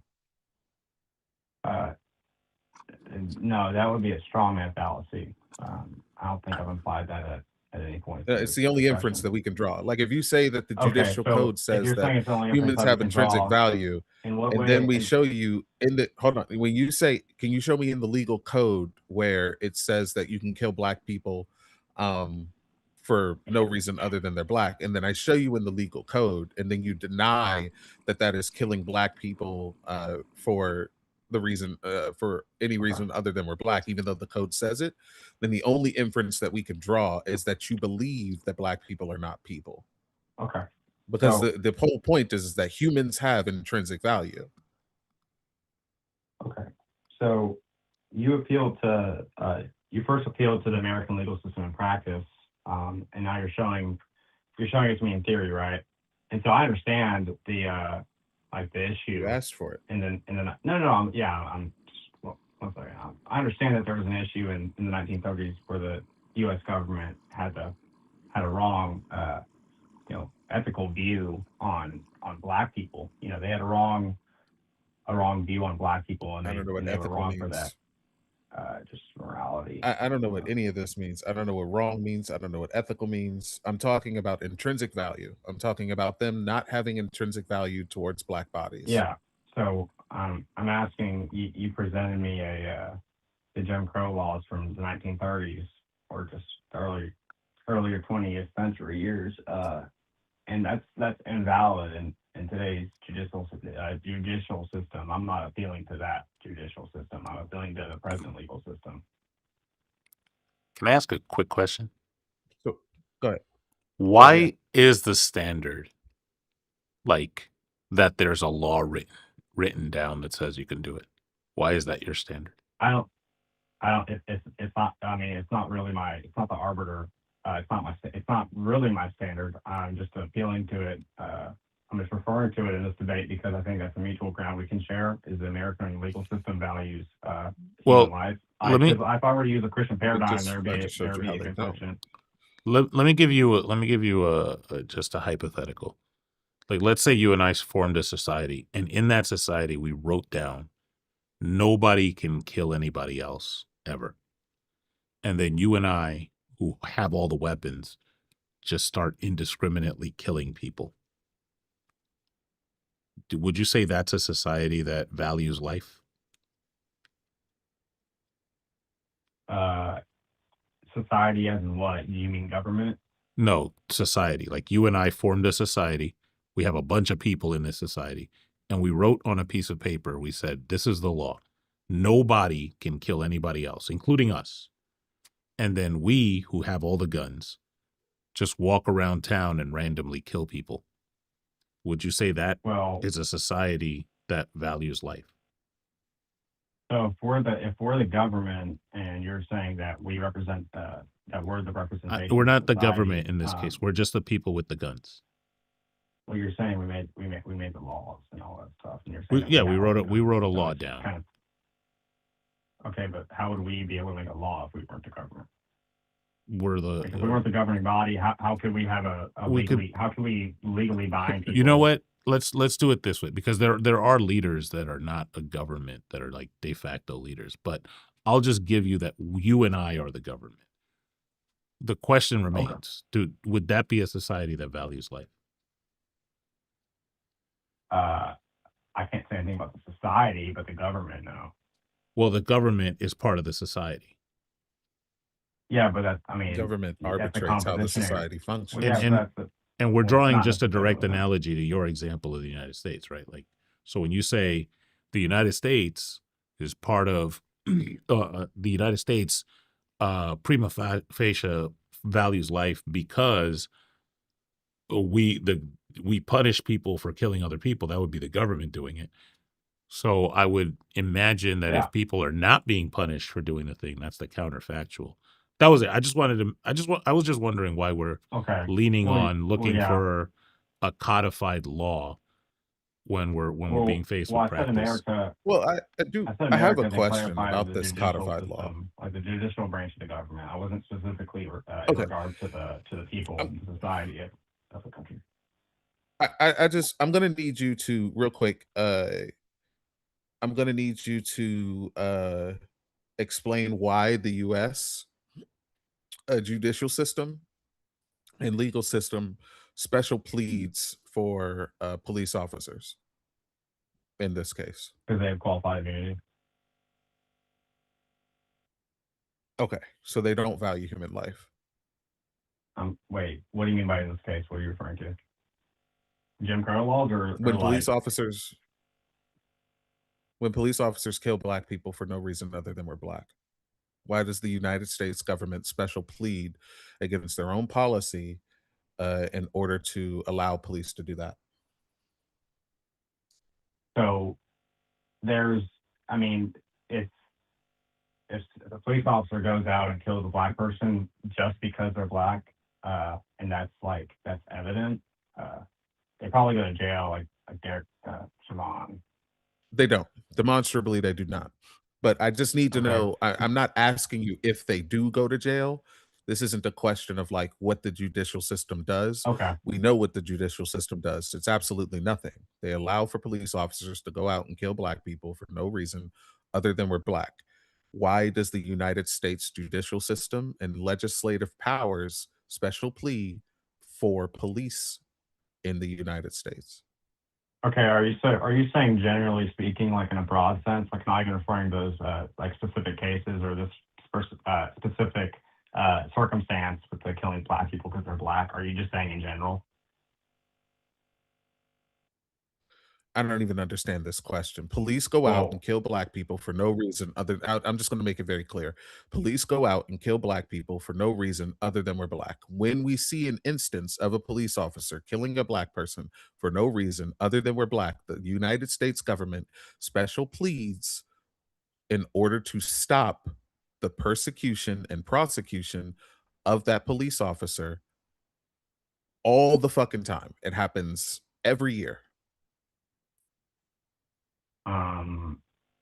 Yeah, I'm not It's sure about literally the whole what the protests like of 2020 was about. well, yeah, and then the whole protest thing exactly. It ended with the police officer being put in prison and being charged with murder by the American government.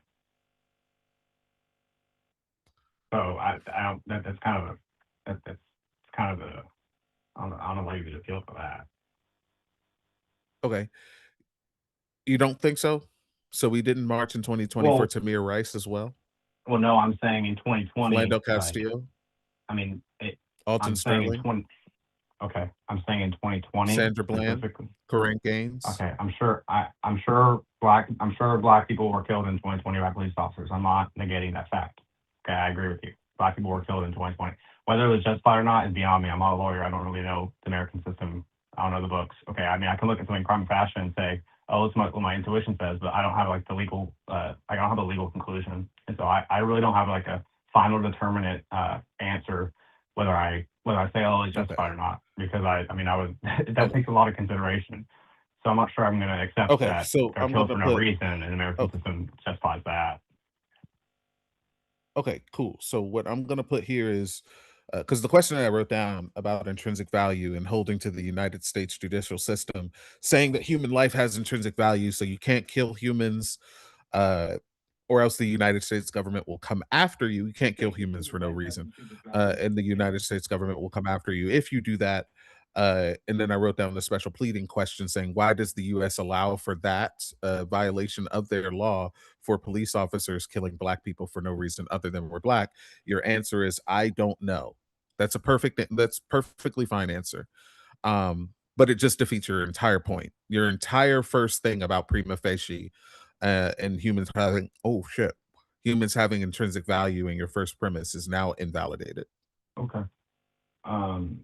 Well, whenever I said I don't know, I'm saying in response to your assumption that they are being killed by police officers off the basis of their skin pigment. Like that, I was rejecting that. I was saying I'm not gonna accept that premise. Okay, excellent then. let's just do this. So you're doing this off the basis of you just don't believe that police officers kill black people for no reason other than we're black?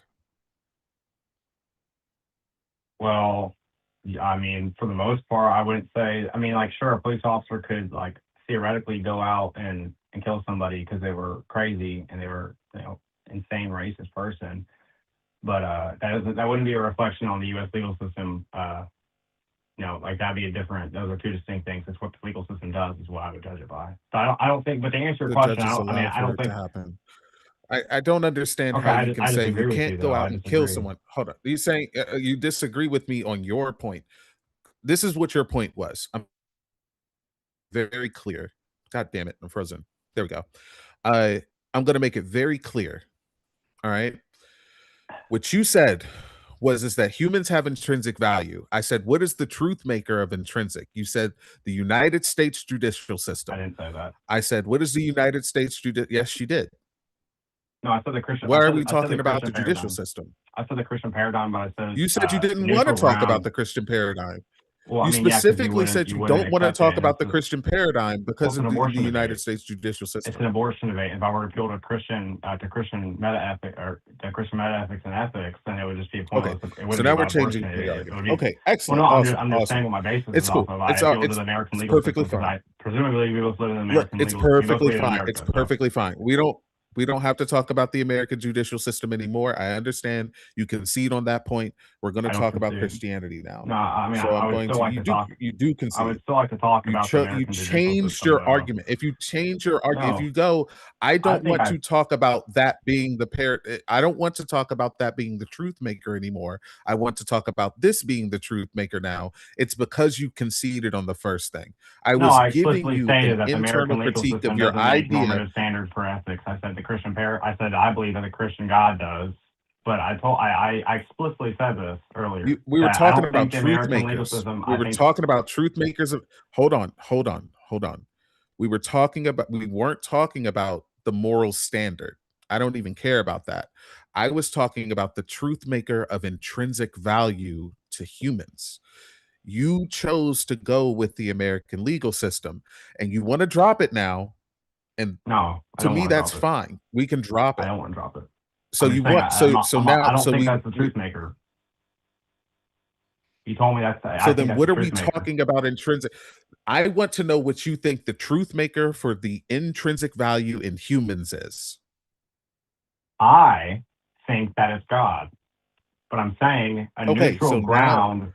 I thought it would be the American judicial system because we live under that law. I understand this. Listen. I understand completely and totally that you did not consider black people being killed by police without any kind of punishment given towards most most officers that kill black people for no reason other than we're black. I totally understand that you did not consider that. That's why I brought it up. I figured you hadn't considered that. And I figured that you would say, oh, that is in fact a contradiction.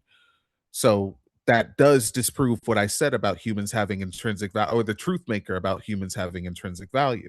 But now the Christian value set, what sect of Christianity are you? I mean, I'm non-denominational. I'm more, just non-denominational. I don't really have a doctrine.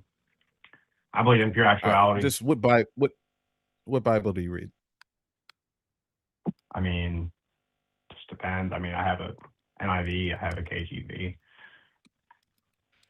Well, yeah, but what I'm asking you is what Bible are you going to be like? Because what I'm going to be doing is I'm going to be asking you questions about God. Was this an abortion debate or a debate about Christianity? Because I said I didn't want to debate about Christianity. I wanted to debate about theism is one thing. But your entire abortion debate rests on the idea that humans have intrinsic value. I'm asking you about the truth maker of intrinsic value. Mm-hmm. If you say that it's Christianity, then we have to talk about Christianity. Well, I mean, that's fine. I can demonstrate a verse where it says humans are intrinsically valuable. Excellent. What Bible would you be using for that? I can use that. I mean, NIV, sure. NIV. Okay, excellent. I love it. I love it. I love it. Whew. Jesus Mohees. All right then. Oh shit. We got to speed run through this. So in the NIV, I'm going to ask you a few questions. What's the truth maker for intrinsic value for humans in NIV, in the NIV version of the Bible? Are you saying like the person that translated this translation, or like just the Bible? No. What verse in the Bible says that humans Oh. have intrinsic value? Probably in Genesis when it says that we're all made in the image of God. I don't see how that gets you to intrinsic value at all. Yeah, I mean, there's inherent dignity there. I mean, do you think that do you think Christianity thinks God's valuable and inherently valuable? No. No, You- but you don't think on top of this, hold on, because you made a huge logic leap. Humans are made in the image of God is not at all intrinsic value. I want a verse that truth makes intrinsic value for humans, saying that all human beings, have intrinsic value. Yeah, I mean, I'm just because something's not explicitly stated verbatim doesn't mean I can't consider it. Yes, it Can I does. do a Consider it thing? Because that means that you're we making it can. up. Go ahead, do All your right. thing. Do your thing. No, I'm you're sorry. good. You're good. Can I ask you a question, Harrison? Of course. If God kills a person for no reason, would you then say that humans don't have intrinsic value? I have a For feeling no I know where reason. you're going. It was going to be I the just exact same Mhm. argument. Whenever you say norm going, or do you think I'm about to object to the question itself? Like, as in, I think it's an incomplete question. It's nonsensical. What's missing in the question? It's just a conditional. Well, I think that the question is a counter possible in Christianity. Well, I'll just ask the So I question don't think again because it's gonna be it's a productive. look. That would be begging the question, but I'm just asking if God was to kill somebody for no reason or allow their killing for no reason, would that mean that the person doesn't have intrinsic value? Well, that wouldn't be God we're talking about, so we have to change That's fine. the That's fine. subject Look. of the Let's discussion. pretend. Wait, no, that Wait. is Let's God. pretend it's Shmad. It's a different God, like a counterfactual God. If there was a deity that killed a person for no reason, would that mean that the person no longer has intrinsic value?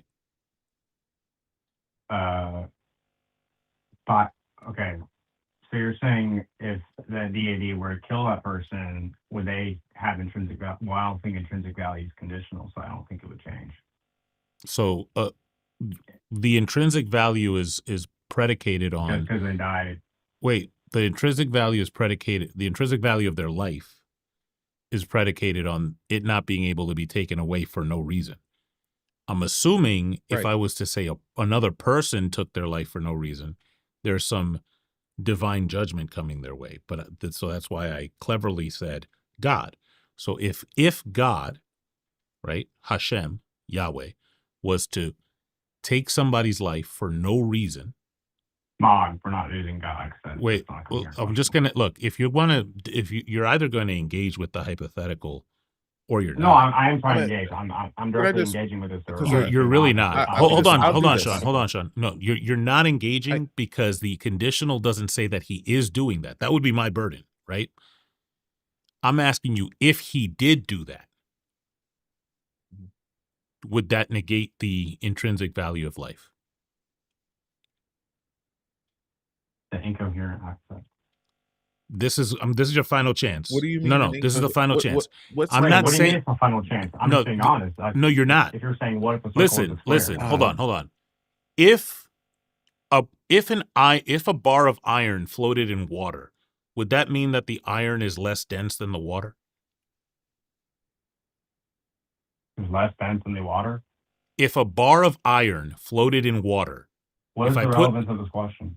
we're doing a parody of reasoning test right now. So if a bar of iron floated in water, if I put it in water and it floated, I'm going to ask the question again without interruption It's this a time. parody of reasoning test. If I had an iron bar and I put it in water and it floated, would that mean that that iron bar was less dense than the water? I'm not sure how this is relevant to the question of. So this is another I mean, hypothetical. Do you just not deal in hypotheticals? Well, I mean, sure. Okay. Well, I do, and I'm Okay. sure. Like, So do you know what a Okay, hypothetical? I'll answer your question. I'm not a physicist. I'm not like I don't know a lot about earth science or chemistry, but I think it will be less dense. So I could be completely that's wrong. all you But had to I think say. I think it's less dense. All right. So correct. So that the reason I'm asking you that is because it's nomologically not possible for a bar of iron to float in water, right? Like, but you can engage with the hypothetical, right? My question is, if God was to kill a person for no reason, right? Would that mean that now, because you've set the conditional that a person's intrinsic value of their life is predicated on not being able to kill them for no reason, if God did that, would that mean that the life no longer has intrinsic value? So whenever you stated that the bar of iron floating in water is like is impossible, that's logically possible. I didn't say. So it's hold on. If that's your modal scope, if that's your modal scope, and it's logically possible for God to kill someone for no reason. There's no contradiction there. So I was giving you nomological because benevolence. There's nothing in the definition of God that includes benevolent. So benevolence is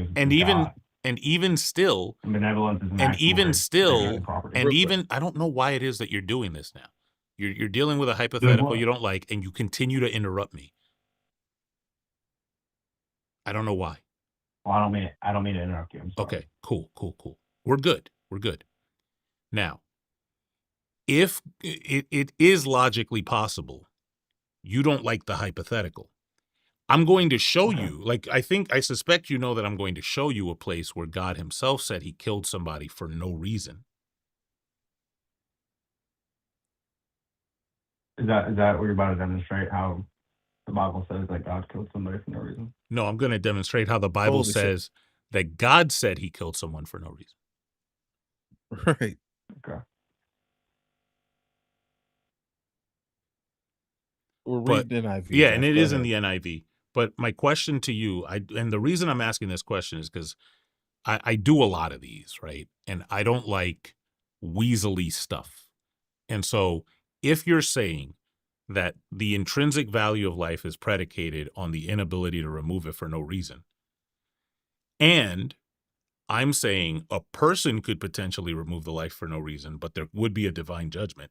But presumably God is not going to visit his wrath upon himself. So if he was to remove the life for no reason, would that then negate, based on your definition, the intrinsic value? I need to get that clear before I give you the example, and then you just play cops and robbers with me with finger guns. Okay. Well, I don't mean to do that, but I guess to answer your question, if God arbitrarily kills somebody absent of any reason, consideration, I would say that would probably negate their. I would say that God wouldn't instill intrinsic value in anything. Okay. Excellent. I don't think you could take it away. I don't think you can take the value away. I want to clarify that because it's intrinsic, but I think that it would be prior. So it's like there wouldn't be intrinsic value to begin with. Okay. Are you familiar with the story of Job? Yeah. Yeah. Okay. See. Yep. Are you familiar with what happened to Job's family in Job 1? In Job 1:18 in particular. Yeah. I'm familiar. I think they died in a fire, right? As the lightning came down. Gust of wind, yeah. Oh, my bad. Can you read Job chapter 2 verse 3 for me? In the NIV is fine. Chat, y'all can read along.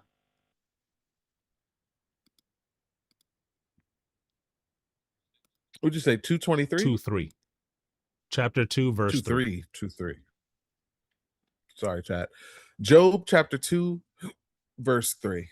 And the church says, Amen. Yeah.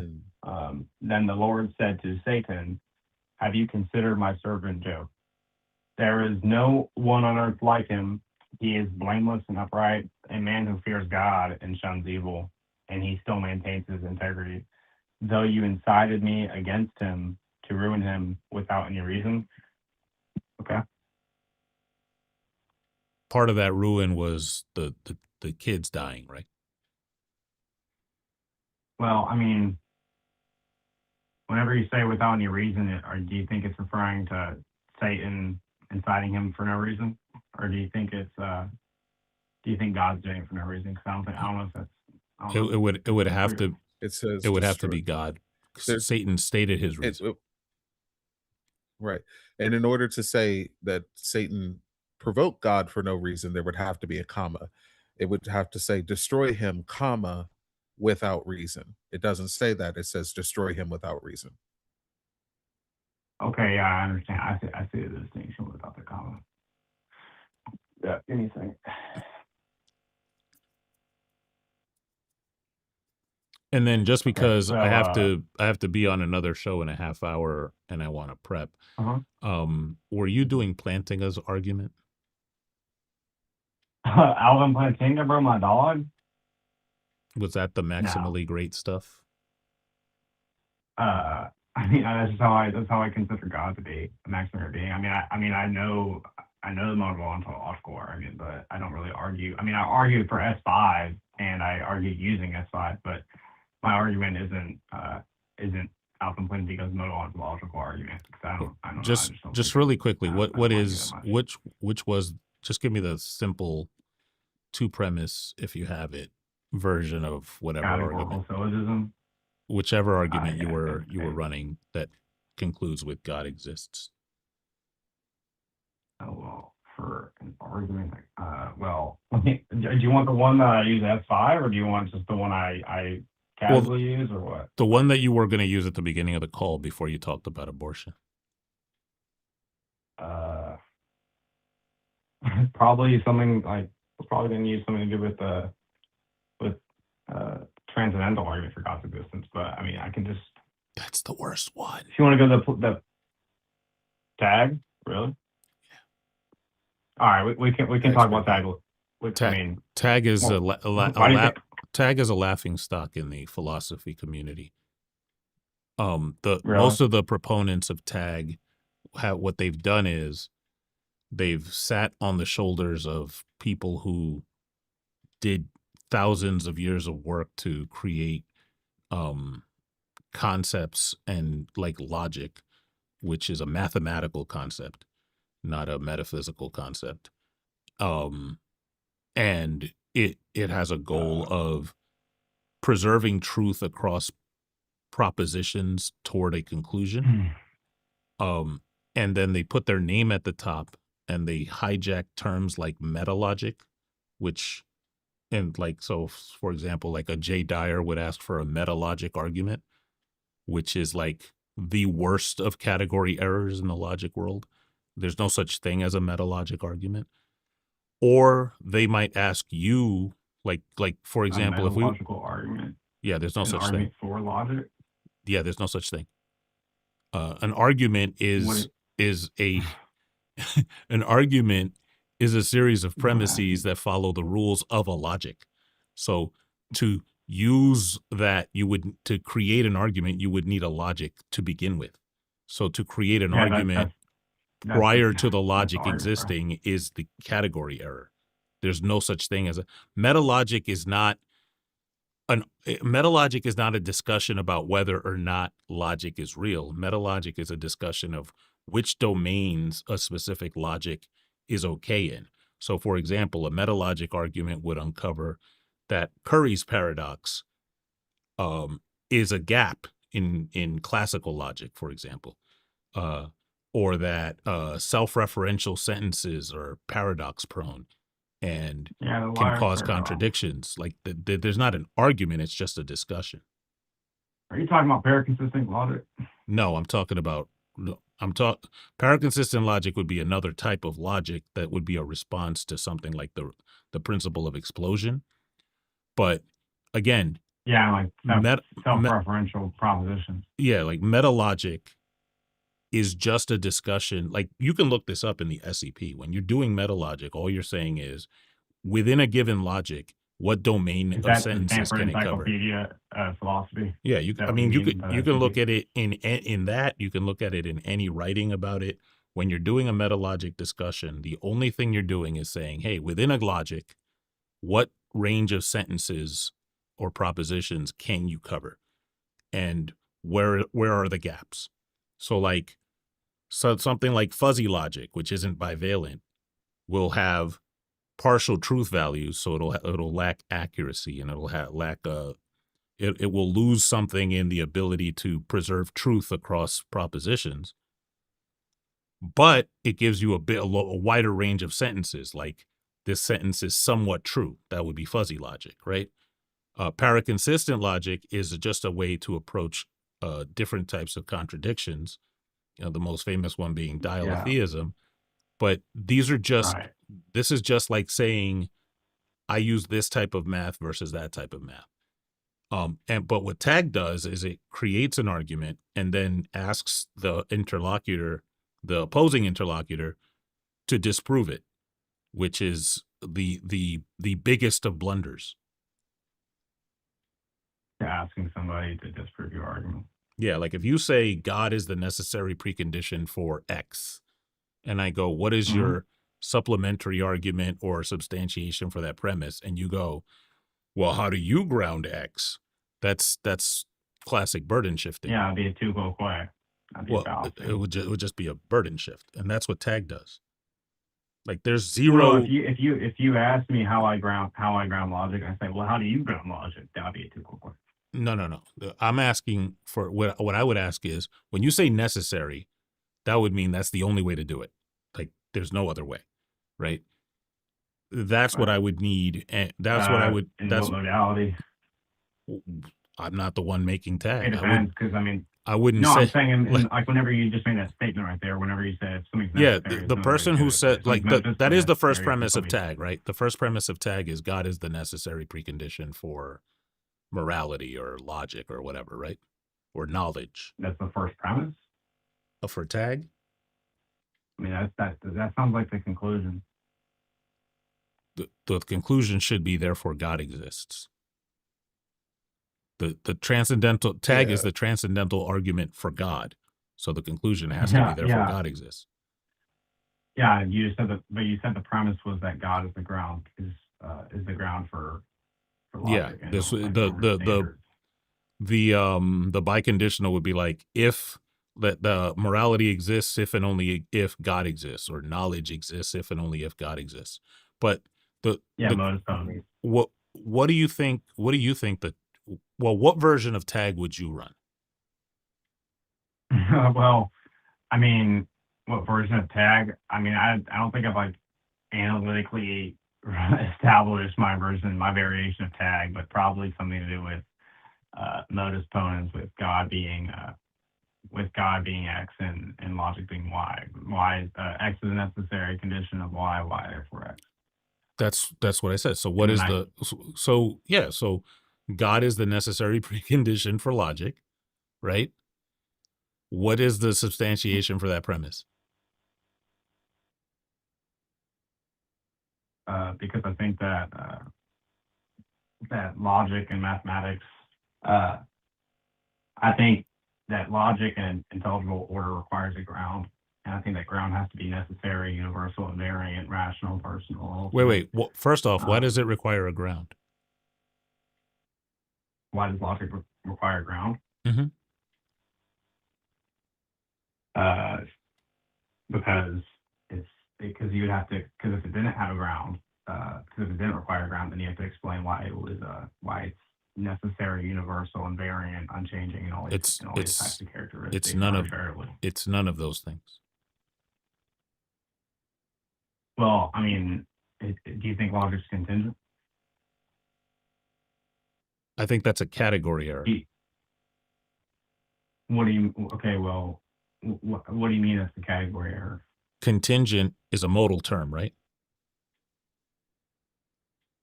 I mean, yeah. I mean, modal to logic. To modal well, logic. I mean, I can like. Well, this is something. This is just. So you would be using. So when saying logic is contingent, you're using a logic term to describe logic. Well, I'm saying. Do I think it could be another way? Sure. It's the it's the modality. I mean, it's a modality, but that doesn't mean I can't classify logic, like the laws of logic and modality, because if I understand, because it's like either contingent or necessary. But for it to be necessary, you have to have a logic rule set, right? Like if you're operating in a modality, like what kind of necessary would logic be? Logic, the laws of logic, like the law of non-contradiction. Yeah. What modality are we operating in? Logic. So the laws of logic are logically necessary? That seems like a tautology. Do you see how this becomes category error circus? The law. Okay. Well, do you think the law of? So you don't think the law of non-contradiction is contingent or necessary? No, the law of non-contradiction. Laws of logic are propositional. No, they're not. Are propositional. They're not. So they can't be false. They can't be true. They cannot be true or false. No. Okay. they can't be true or false. No. So you can't tell me right now that the law of non-contradiction is true. Correct. Yeah. True in what sense? Okay. True. That would be like saying, is Queen's move on any space vertical, horizontal, or diagonal, and saying that that's contingent, that could be true or false in chess. No, that's just a rule of the game. The law of non-contradiction is a rule. It's not like a propositional. But it's not propositional. Look, I'll show you that it's not propositional. Is the law of non-contradiction true in dialetheism? I can't understand what you're saying whenever you said that. Is the law of non-contradiction true in any paraconsistent logic?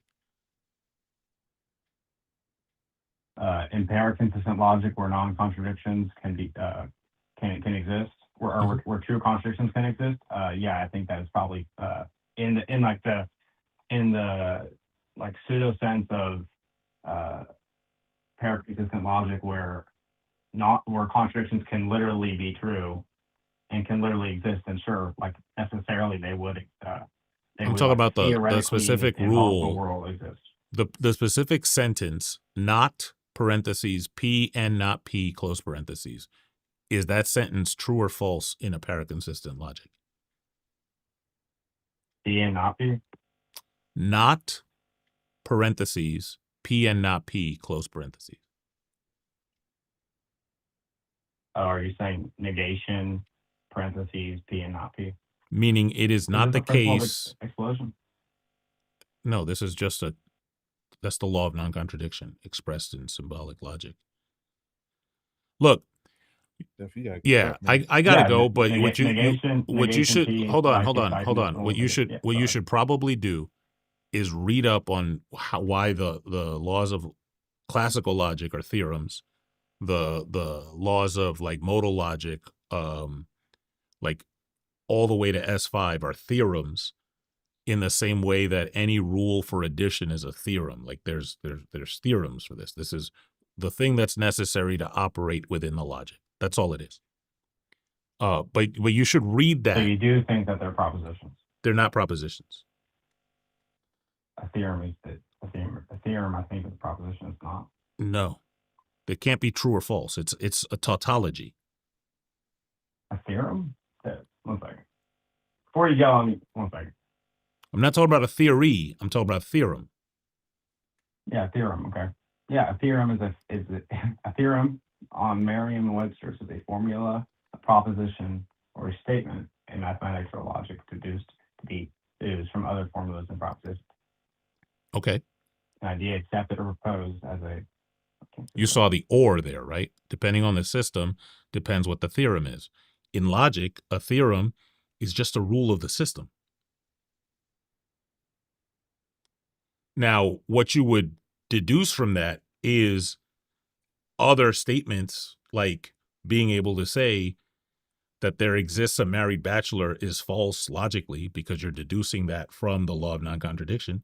But the law of non-contradiction is not a proposition. I mean, I think it's proposition. I think it's propositional. Yeah, within logic, it's not a proposition. Like, you're just wrong on what logic is. Like, that's within logic as a math, as a system. There's no proposition that is the law of non-contradiction. Saying that the proposition and its negation cannot be both true, cannot both be simultaneously true as a proposition because it has a truth value. It doesn't have a truth value. It is. Listen, it So doesn't why- have. so why is It it doesn't. It binding? doesn't. I don't know why you're talking right now. It doesn't have a truth value because it is foundational to the system that assigns the truth value. Like, you can't make an argument from the thing that is the foundation of the system.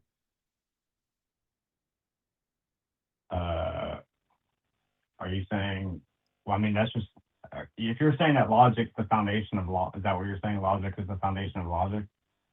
No, I'm saying the three laws of logic are the So- foundation for logic. It's the face that white people make it work. That's all it. What? Look. I'm gonna let you go because I do have to go. But read All right. up on logic, like mathematical logic, and what it is. These Yeah, are I have a couple logical books behind me actually. yeah. They're the laws of logic are not propositional in any system. They're not a proposition. In They any don't have- system, okay, well that's just baloney. In any system, In really? any You in really any want to make system that of up? logic. Holy shit. The laws of logic wouldn't be I wouldn't be saying the laws of logic are not proposition in the system of capitalism. That's just nonsense. I'm talking about in any system of logic, the laws that hold it up are not propositions.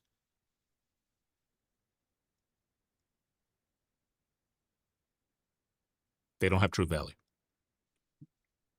They're not propositional. Is he gone? Is he still here? But Oh, but there he I is. thank you for calling in. We're ending the show. Yeah, I appreciate the conversation. I think it was a great conversation. Yeah, likewise. All right. Do call in on subscribe to the channel and call in next time, and we'll continue. For sure. For sure. We will continue. All right. Because I got it written down. All right. Thank you. Cool beans. Thank you, Jeff, for having me. Thank you, everybody in the chat. Everyone who came from Blue Sky.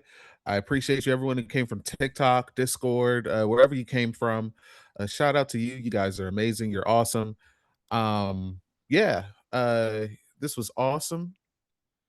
Oh. No, I just switched off the. I didn't switch off the stream. I just switched off the camera because I needed the other way. Sorry. But I was looking at something else, chat. I'm sorry, chat.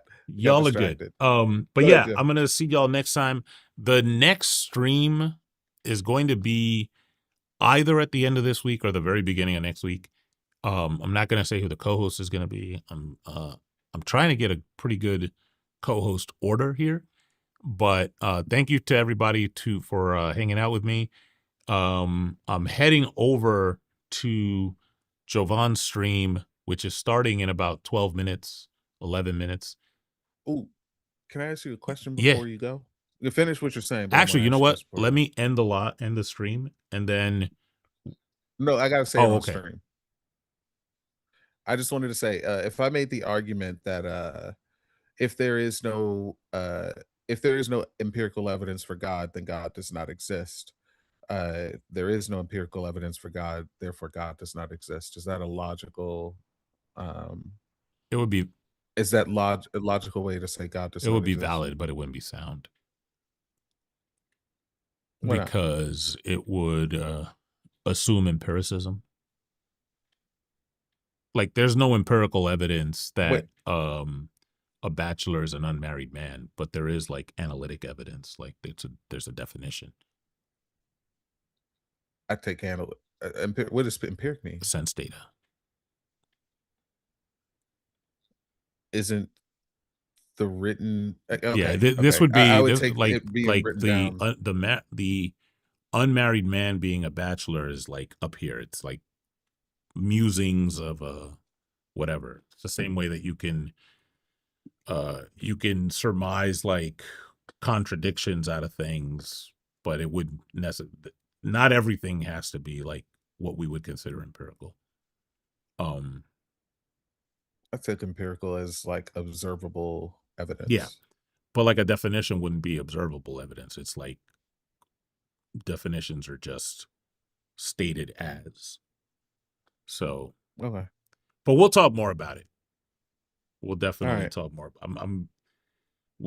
I think we can do a whole series on a priori versus a posteriori reasoning.